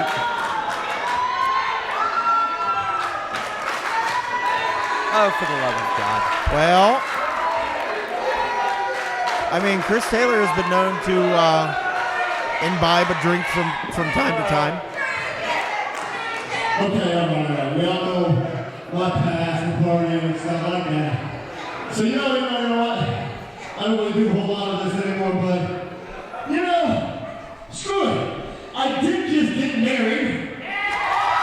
That he did. Congratulations. I haven't yet been able to celebrate with all of you guys. So you know what? Bronco, thank you for remembering it, my friend. Here's to you.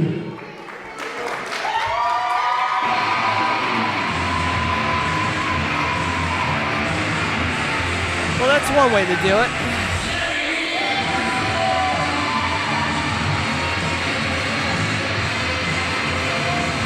Bronco McBride and Chris Taylor sharing a alcoholic beverage in the center of the ring. It is great to see Chris Taylor back. Unfortunately, he got screwed. Jimmy Cicero just walked out of the match. I guess we're going to chalk this up to a no contest. It looks like it. Which means Jimmy Cicero is still the No Limits champ. Yes, unfortunately, Jimmy Cicero is still your RWA No Limits champion.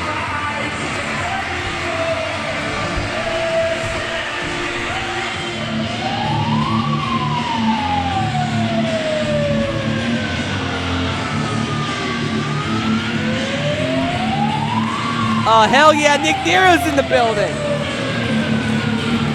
I couldn't tell. You couldn't hear that? Huh?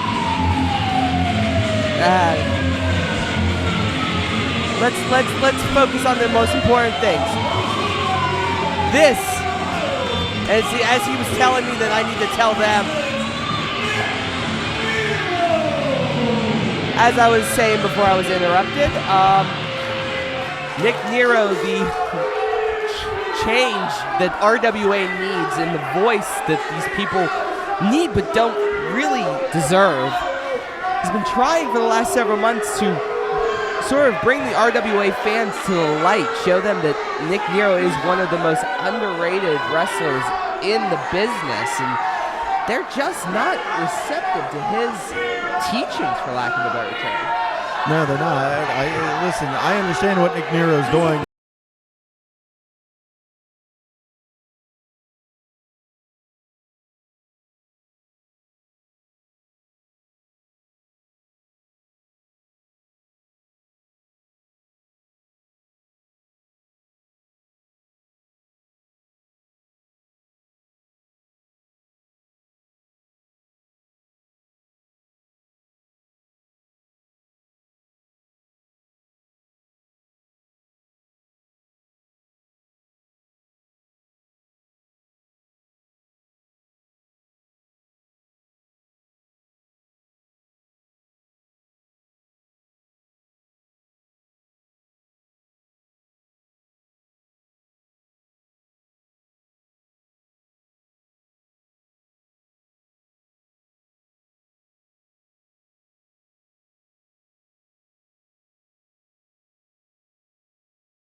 Looks like a fever dream gone wrong. This is not the first time we've seen Crazy Steve here tonight in RWA's open season. We saw him earlier helping out Gory when he was being double teamed by the Sons of Liberty. And now Crazy Steve is going to have his own match, one-on-one. He's checking the referee. That's fair. Okay, well, I mean, the referee did check him, so he's Tit for tat. Tit for tat. Crazy Steve versus Nick Nero. One-on-one. This is going to be an interesting match. Talk about a mixture of size comparison. Crazy Steve, strong, but smaller than Nick Nero. Nick Nero, obviously one of our tallest competitors in RWA. Yeah, I mean, listen, Nick Nero is tall, and say what you will about the height stature of Crazy Steve, the man still wears, an XL, 2XL shirt, he is still a big man, to say the least. But the reach advantage that Nick Nero has over Crazy Steve is insane. Just look at both of them. The builds of both men. Crazy Steve might be stronger, but Nick Nero might be able to get the first few punches in before Crazy Steve is able to close distance. Oh, yeah, it's true, but would you even want to put your hands close anywhere to Crazy Steve? I mean, you might put out 5 fingers and pull back 2. Yeah. Crazy Steve looks like he just came out of some primordial monster pit. Like, he's moving in ways that a human being just should not move. He's laughing already. Who's gonna bite your face off? He just threatened to bite Nick Nero's face off. I mean,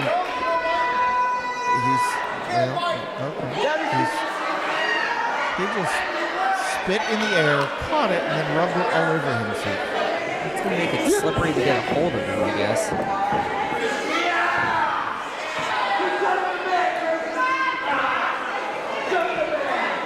Good arm. twisting the arm. Crazy Steve just waved at him. Said hi. He's gonna go back. Yeah.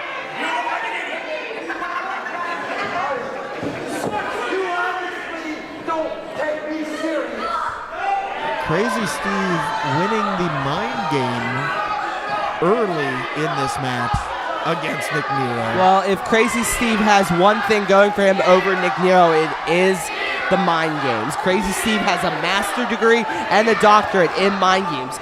We have seen him, TNA, show these mind games front and center at a national audience.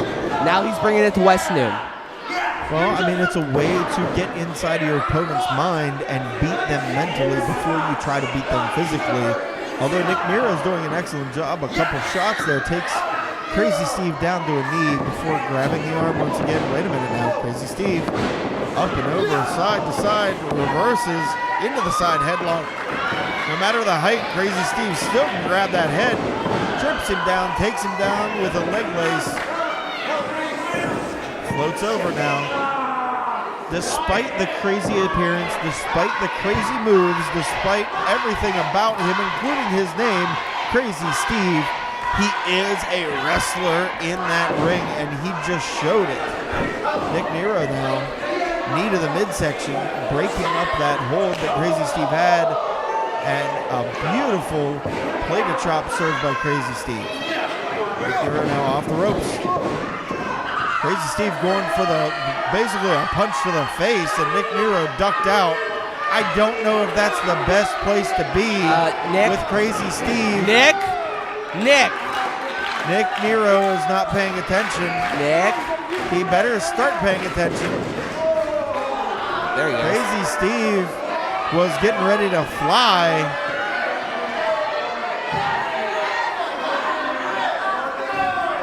Oh! Shot to the face, raking it back. Nick Nero taking the front row seat. Back in the ring, it's Crazy Steve now stares at the RWA fans like a lunch. He's gonna eat a human being today. Oh. I don't know if that right there will stop any plans that you have of doing anything tonight. Smart. And Nero is now going to the body, absolutely attacking Crazy Steve right at where he needs to attack him at his core. Nero is a student of the game, multiple games, multiple styles. Sorry, Nick, go ahead. Go ahead and speak. Now this. Push. Did you just shush him? He's talking. This is what you don't need to do. You are focusing on the wrong thing, Nick. You need to focus on Crazy Steve and not talking into a megaphone. Stop interrupting him. He's trying to say something. Talking into a megaphone doesn't help you win a match. No.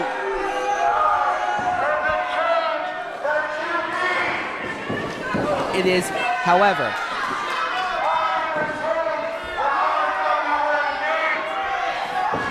it's the same level of mind games Crazy Steve is playing, just with a megaphone and not with spit on your body, rubbing it around.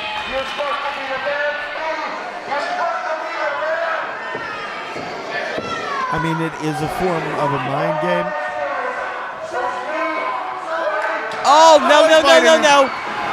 He's biting him. Crazy Steve does like him some flesh from time to time. What is with everyone wanting to eat flesh in this group? We got Gory. We got Crazy Steve. Even G-Raver partakes. Everyone bites. Elbow smashes to the forehead. No. Yeah, he's biting him in the head.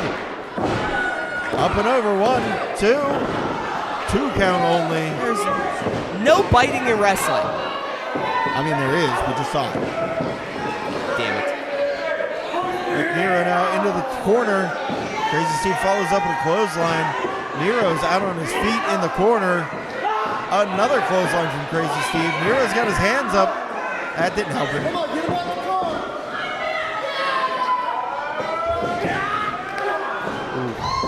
beautiful European uppercut running into the corner to Nick Nero from Crazy Steve. Nick Nero is down in the turnbuckle, in the corner.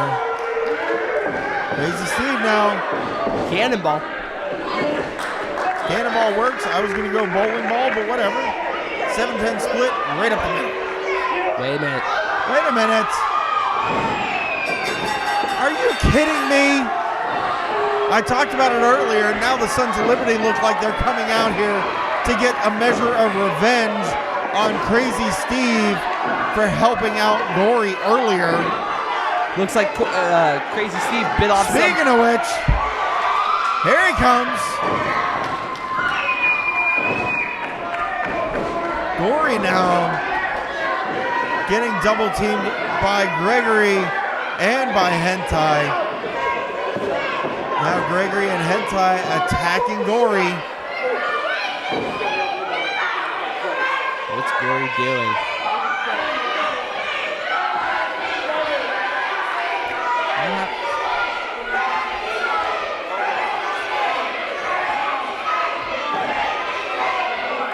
Dennis Gregory just choking Gory. Throws him into the corner. Crazy Steve now. Oh, Gory's biting him. Gory's biting him. Don't bite his beautiful head, you monster. Gory was gnawing on the head of Dennis Gregory.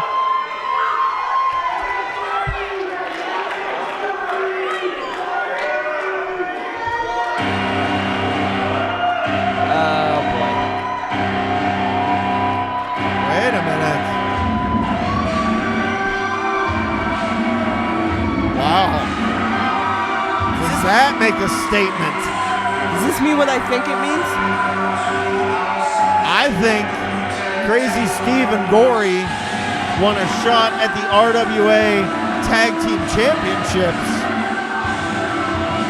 But does that mean that Crazy Steve and Gory might have been off a little bit more than they can chew, challenging the Sons of Liberty for their RWA Tag Team Championships? Oh, I don't think they bite off anything more than they can chew. It'll be interesting to see if we can get management to approve that match. I would love to see the Sons of Liberty take on Crazy Steve and Gory for the RWA Tag Team Champions. Well, if that's what we're getting, God help us all. Wait a minute. Gregory and well, Gregory wants to go back for his belt. Hentai doesn't know. Hentai doesn't want any parts of it.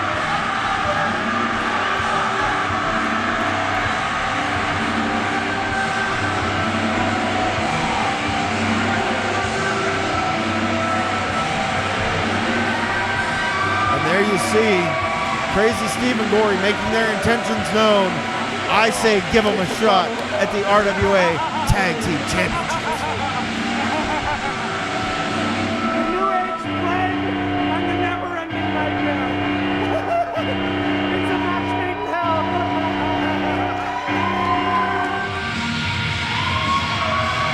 Big time Bill Collier making his way to the ring. And Church, J-Rocc wanted competition. He's been asking RWA management for it for several months now. And it doesn't get more big than big time Bill Collier. Oh no, absolutely not. Big time Bill Collier is competition.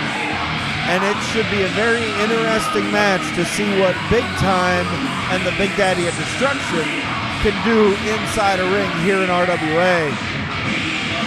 Bill Collier is one of the few people I would say that will match strength for strength, move for move, power for power with J-Rocc. No, I agree with you completely. This man is the epitome of professional wrestling. He has the size, he has the speed, he has the stamina. This guy, Bill Collier, is an impressive specimen in the ring. But I mean, his opponent.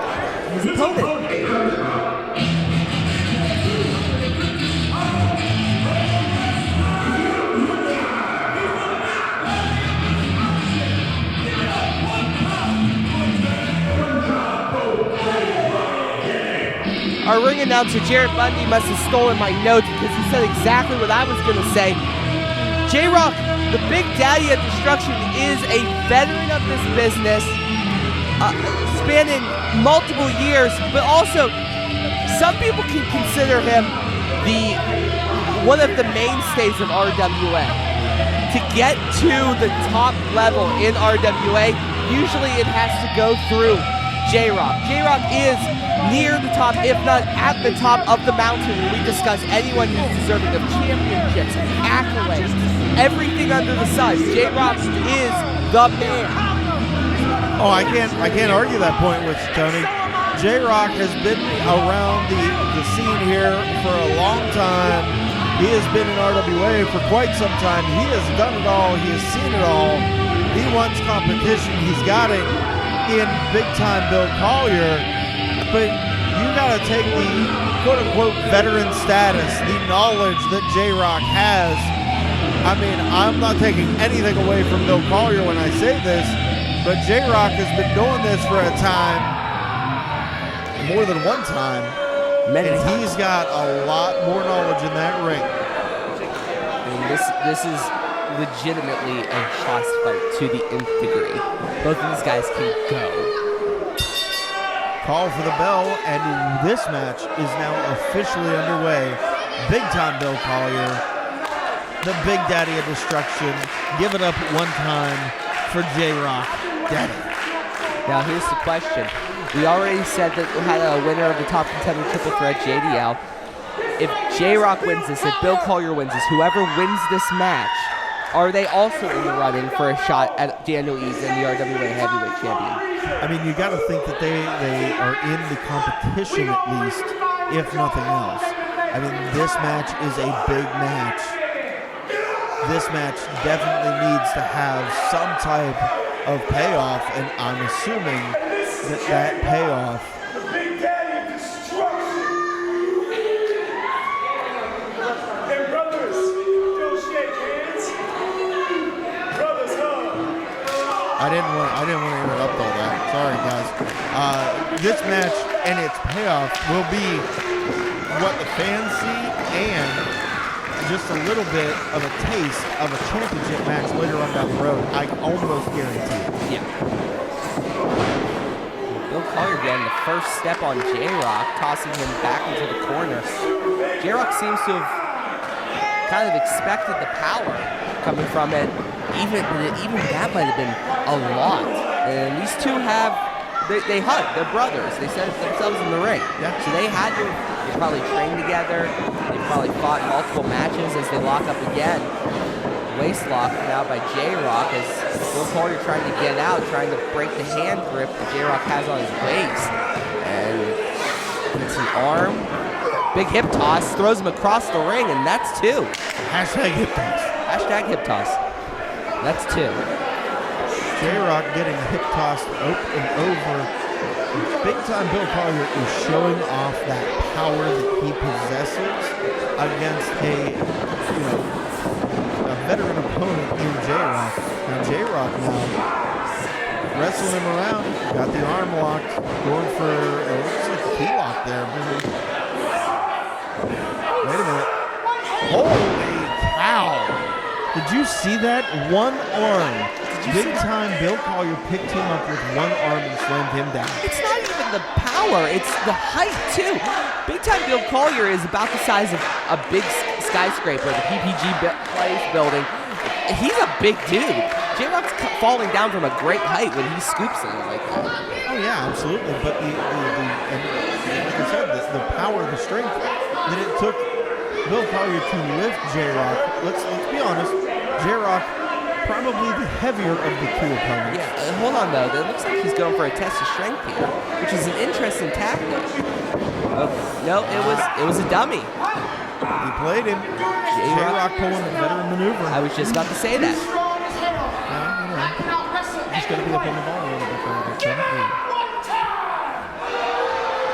Give it up one time for J-Rocc Daddy. Bill Collier bringing J-Rocc to his knees right there. Again, ringing the arm. J-Rocc rolls through, trying to get control of his arm again, but now it's locked back up, and looks like he's trying to use the ropes to gain some leverage, gets his arm around in a big headbutt to Bill Collier as he then locks him into a headlock of sorts. Bill Collier shoves him on the ropes, throw through, big shoulder block. Wow! And J-Rocc, who is not overpowered by many, flies across the ring. Wow. J-Rocc was taken down by big-time Bill Collier from a shoulder block.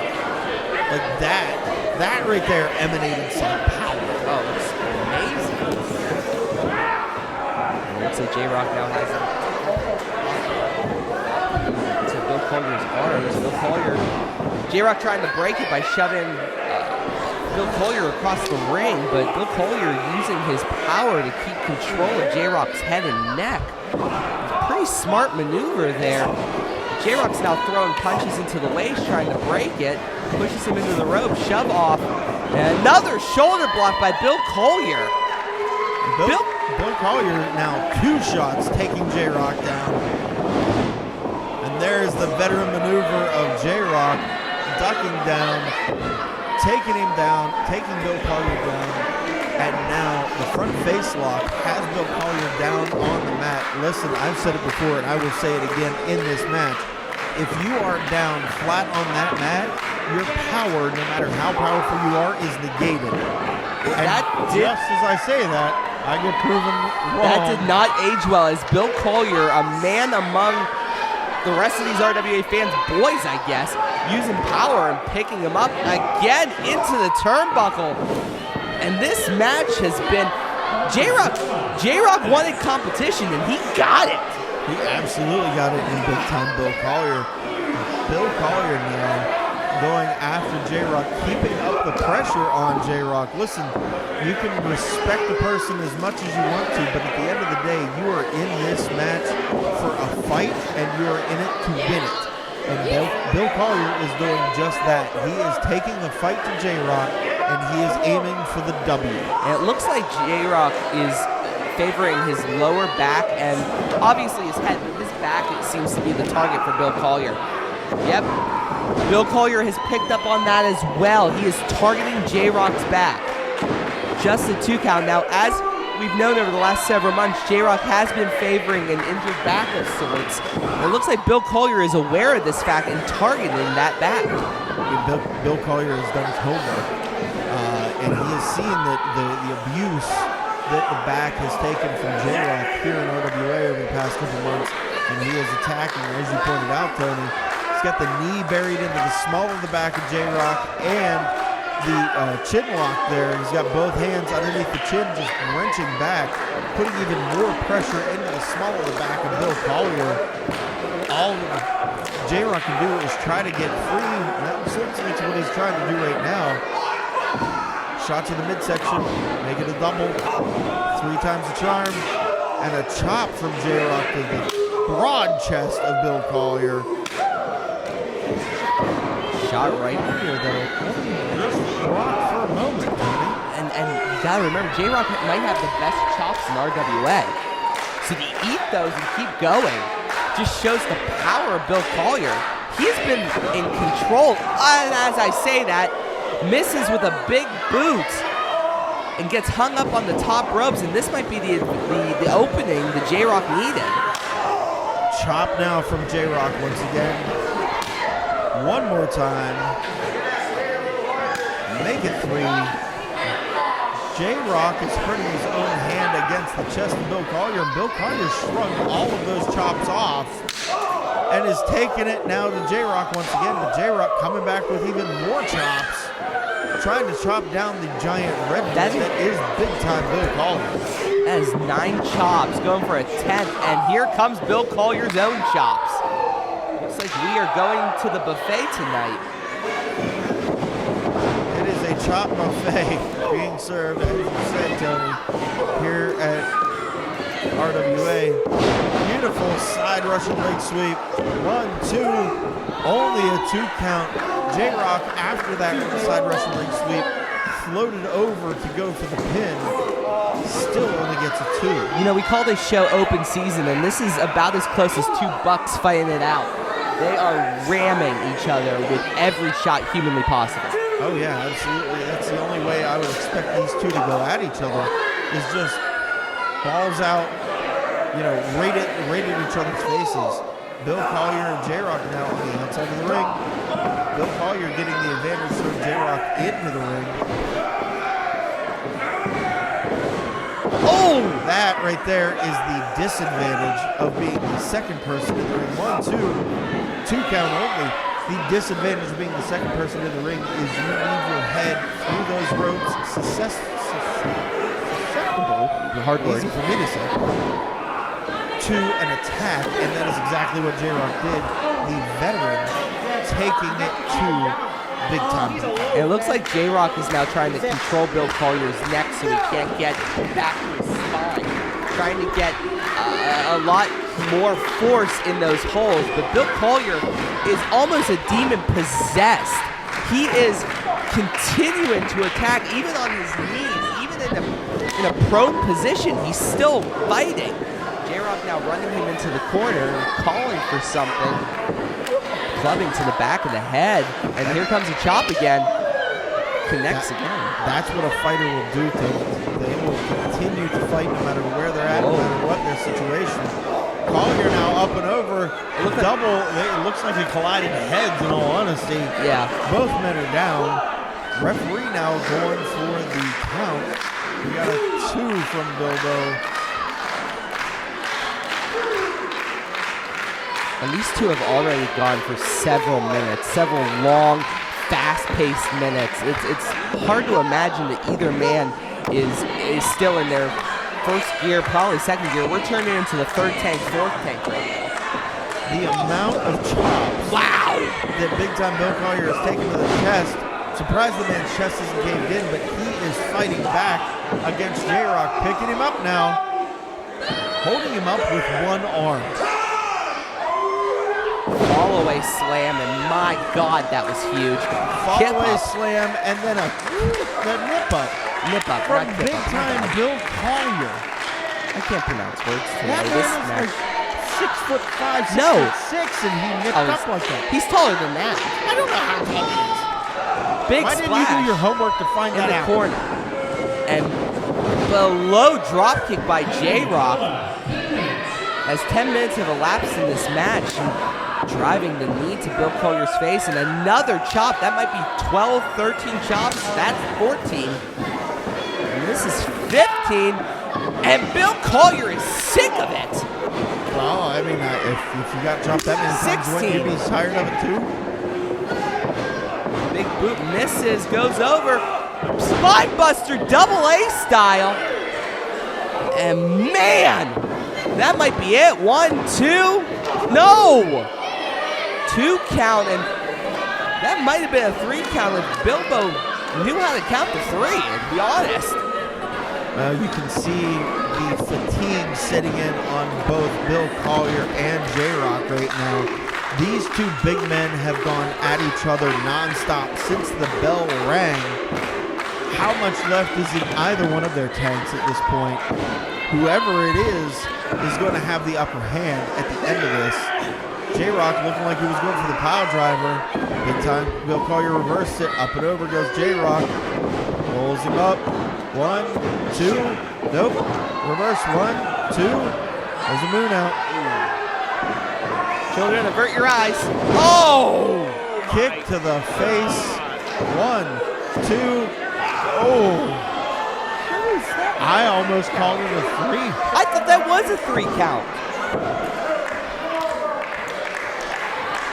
That kick might have sent J-Rocc's teeth into the next count.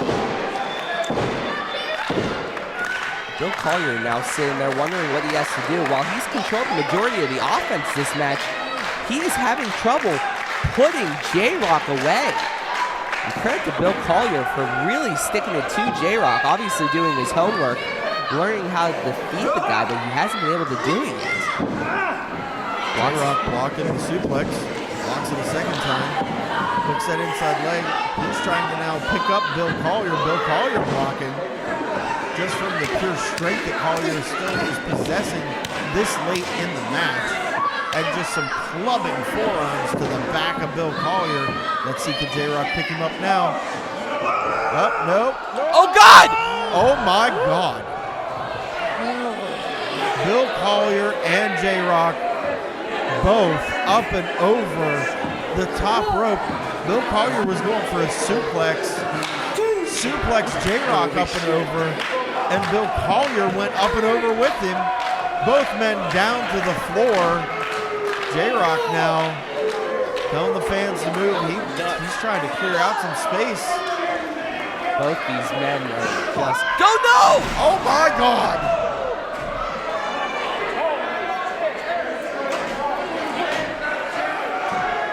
Bill Collier and J-Rocc both go crashing through the chairs.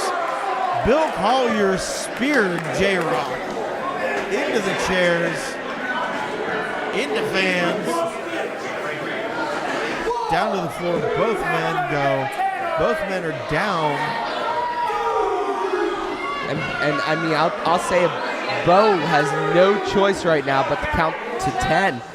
He's at 3, hitting 4, and these two have beat the crap out of each other, but that's brutal. This is probably a 10 count, double 10 count. You gotta think it's over. I mean, Bilbo's up to 6. He's now up to 7. Both men are stirring. We can see that. J-Rocc a little bit closer to the ring than Bill Collier is. Do they have enough? Wait a minute. Both men are in! Both men barely, and I mean barely, making it in before the 10 count. Bill Collier a hair away. Bo was at tough, and Bill Collier was able to get back into that ring. These two now on their knees, throwing fists at each other. J-Rocc back up to his feet. Bill Collier back up to his feet. And yet another chop from J-Rocc. Big shot to his face, and he might be out on his feet. These two are throwing shots left and right at each other. Bill Collier getting ready to try to pick up J-Rocc. J-Rocc blocking it now. Off the ropes goes J-Rocc. Ducked under the clothesline. Knee to the midsection. J-Rocc now looks like he was trying for that power driver once again. Couldn't get it. He's going for a backslide. He's got him hooked. Although Bill Collier has the advantage, he's the taller of the two, Tony. Look at the power. J-Rocc is digging. 2. Wow. J-Rocc digging deep, and now it looks like he's going for the pile driver, and wait, no! Wait. Drop down, gets the cover, 1, 2, slide in, 2. 2 count. Now go for another pin. Wait. Is he going for a pin? Oh no. Oh my God. Oh no! No! Power bomb 2! No! Picked him up with a sit-out power bomb and still could not put J-Rocc away. J-Rocc kicking out, maybe barely, but doing it before the 3 count fell. This match is still going on. Bill Collier now has got to be wondering what he has to do to put down the Big Daddy of Destruction for the 3. That move, that power bomb, sit out, yeah. He pure gut picked him up on me and didn't put him down. J-Rocc does not want to fall to Bill Collier. He wanted big-time competition, and both of these men are giving the RWA fans a house-style fight. Hostile fight, not house style. House style. Shut up. Okay. Clubbing blows to the J-Rocc back. trying to stop Bill Collier's momentum. Bill Collier precariously placed up on the top rope. Now J-Rocc climbing up to the second rope. What does J-Rocc have in mind for Bill Collier? What did Bill Collier have in mind to do up on that top rope? J-Rocc, those ropes have got to be a little bit slippery. I mean, these guys have been sweating nonstop. So so you got to assume that there's a little bit of sweat on those ropes, and that's what caused the foot to slip, which actually gave the advantage to Bill Collier at this point. Wait a minute. What is J-Rocc doing? What is Bill Collier doing? I honestly don't know who has the upper hand right now in this position, but whoever has the upper hand, the loser's gonna feel it. Well, it looks like J-Rocc has the upper hand at the moment. J-Rocc now up on the top rope. Is he going for the superplex? Oh God, no. Oh God! Oh my God!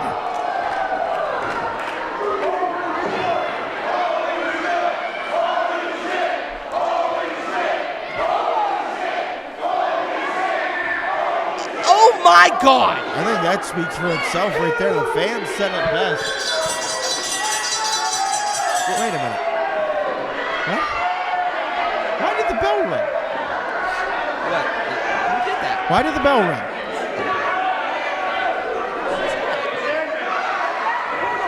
It's over there by... Who rung the bell? Well, it looks like Bill Collier. Did the ref call for the bell? I didn't see the ref call for the bell. The ref's trying to stop these two from fighting because of the bell. Why did the bell... Dr. Feelbad is furious. What is...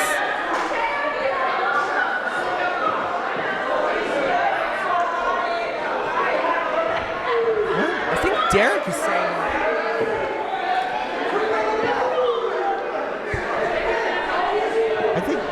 I heard what he said. It sounded like he said Ryan Edmonds rang the bell. No way. No way.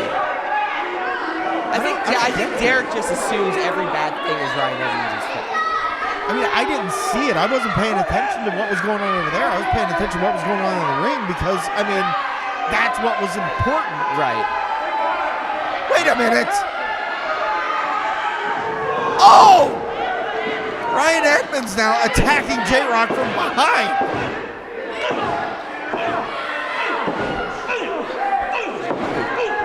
Looks like Bill Collier. Wait a minute.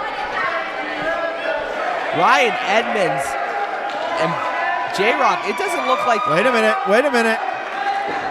Spear! Spear! Bill Spear! takes Edmonds down. If it was Edmonds that rang the bell, then it's a measure of revenge from big-time Bill Collier for him ruining a match, an epic match between Bill Collier and J-Rocc. There's a lot to unpack here, but it looks like Ryan Edmonds is not done with J-Rocc. It looks like this is not over in Ryan's mind. No, by all means, no.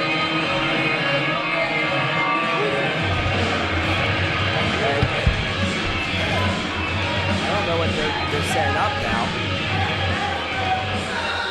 Well, everyone's leaving. These guys haven't left the ring yet. Yeah, here we go. Jeez! And J-Rocc is just beating the crap out of Ryan Edmonds. Oh! Can you blame him? And shame on all of you for leaving your seats, you idiots! J-Rocc going for Ryan Edmonds again. Edmonds got the hands up, but at the same time, J-Rocc wants a microphone now. Hey, quick question. Am I done kicking Ryan Edmonds' ass?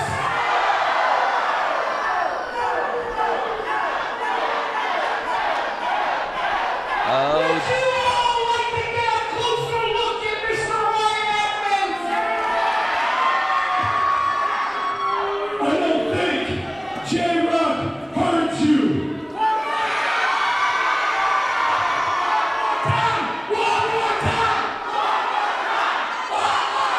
These monsters are calling for one more time. No, don't do it. Oh! Come on, Edmonds. You wanted to ruin a good match for these people, so we're gonna ruin your night. Oh, God. Listen, Ryan Edmonds brought this on himself. getting in the middle of something that he didn't have any parts of, which was J-Rocc and Bill Collier. Big boy always looks like he's hungry, doesn't he? Oh, God. Oh, God, I think... Maybe we should go get him a snack at the concession table. Oh, God. People at the concession table, run. Everyone get out of the way. Oh, God. Why do I have a feeling there's going to be some ketchup going on here? This is disgusting to watch.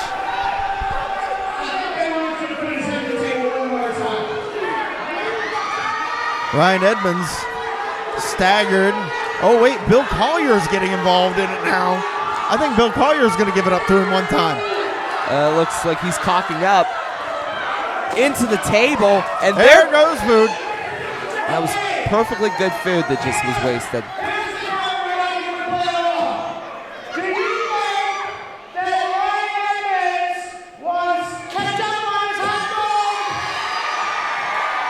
I think they got a ketchup bottle. They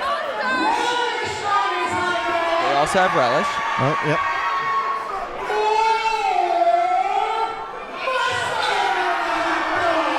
Mustard. I think it's mustard. Yeah, mustard seems Mustard to be the time. winner.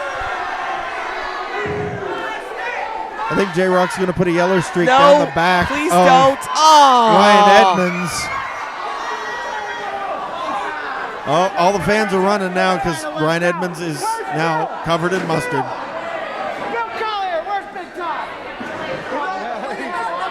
Oh, God. Now he's covered in ketchup. I think Ryan Edmonds has been caught up. Someone is going to have to mop that up.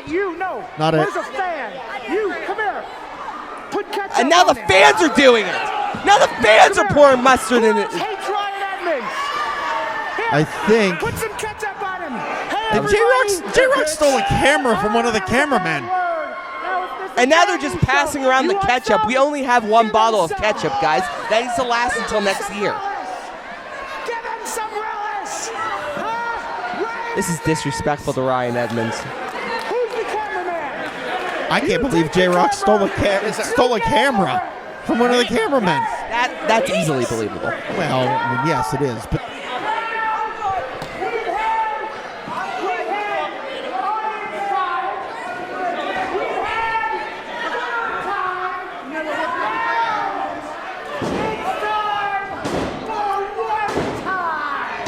Oh, no. Bill Collier now wanting Ryan Edmonds in the ring. Oh, that's a new mat.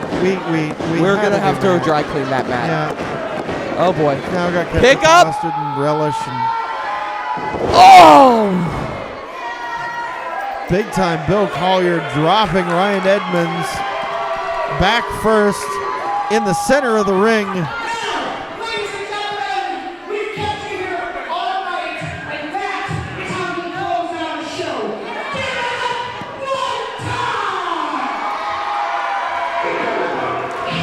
Well, ladies and gentlemen, the night ends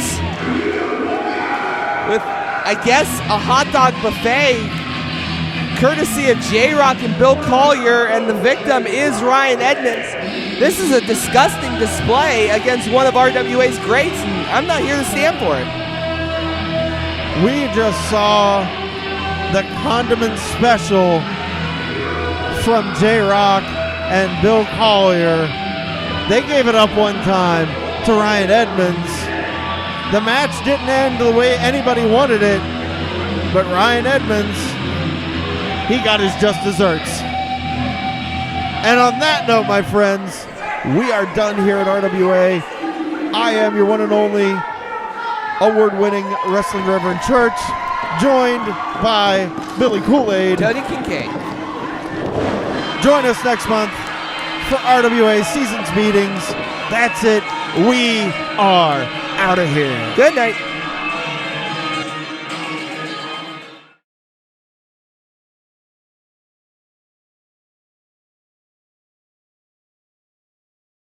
Sidekick Media Services. We are your sidekick in business for social media, video production, and more. Find out more at sidekickmediaservices.com.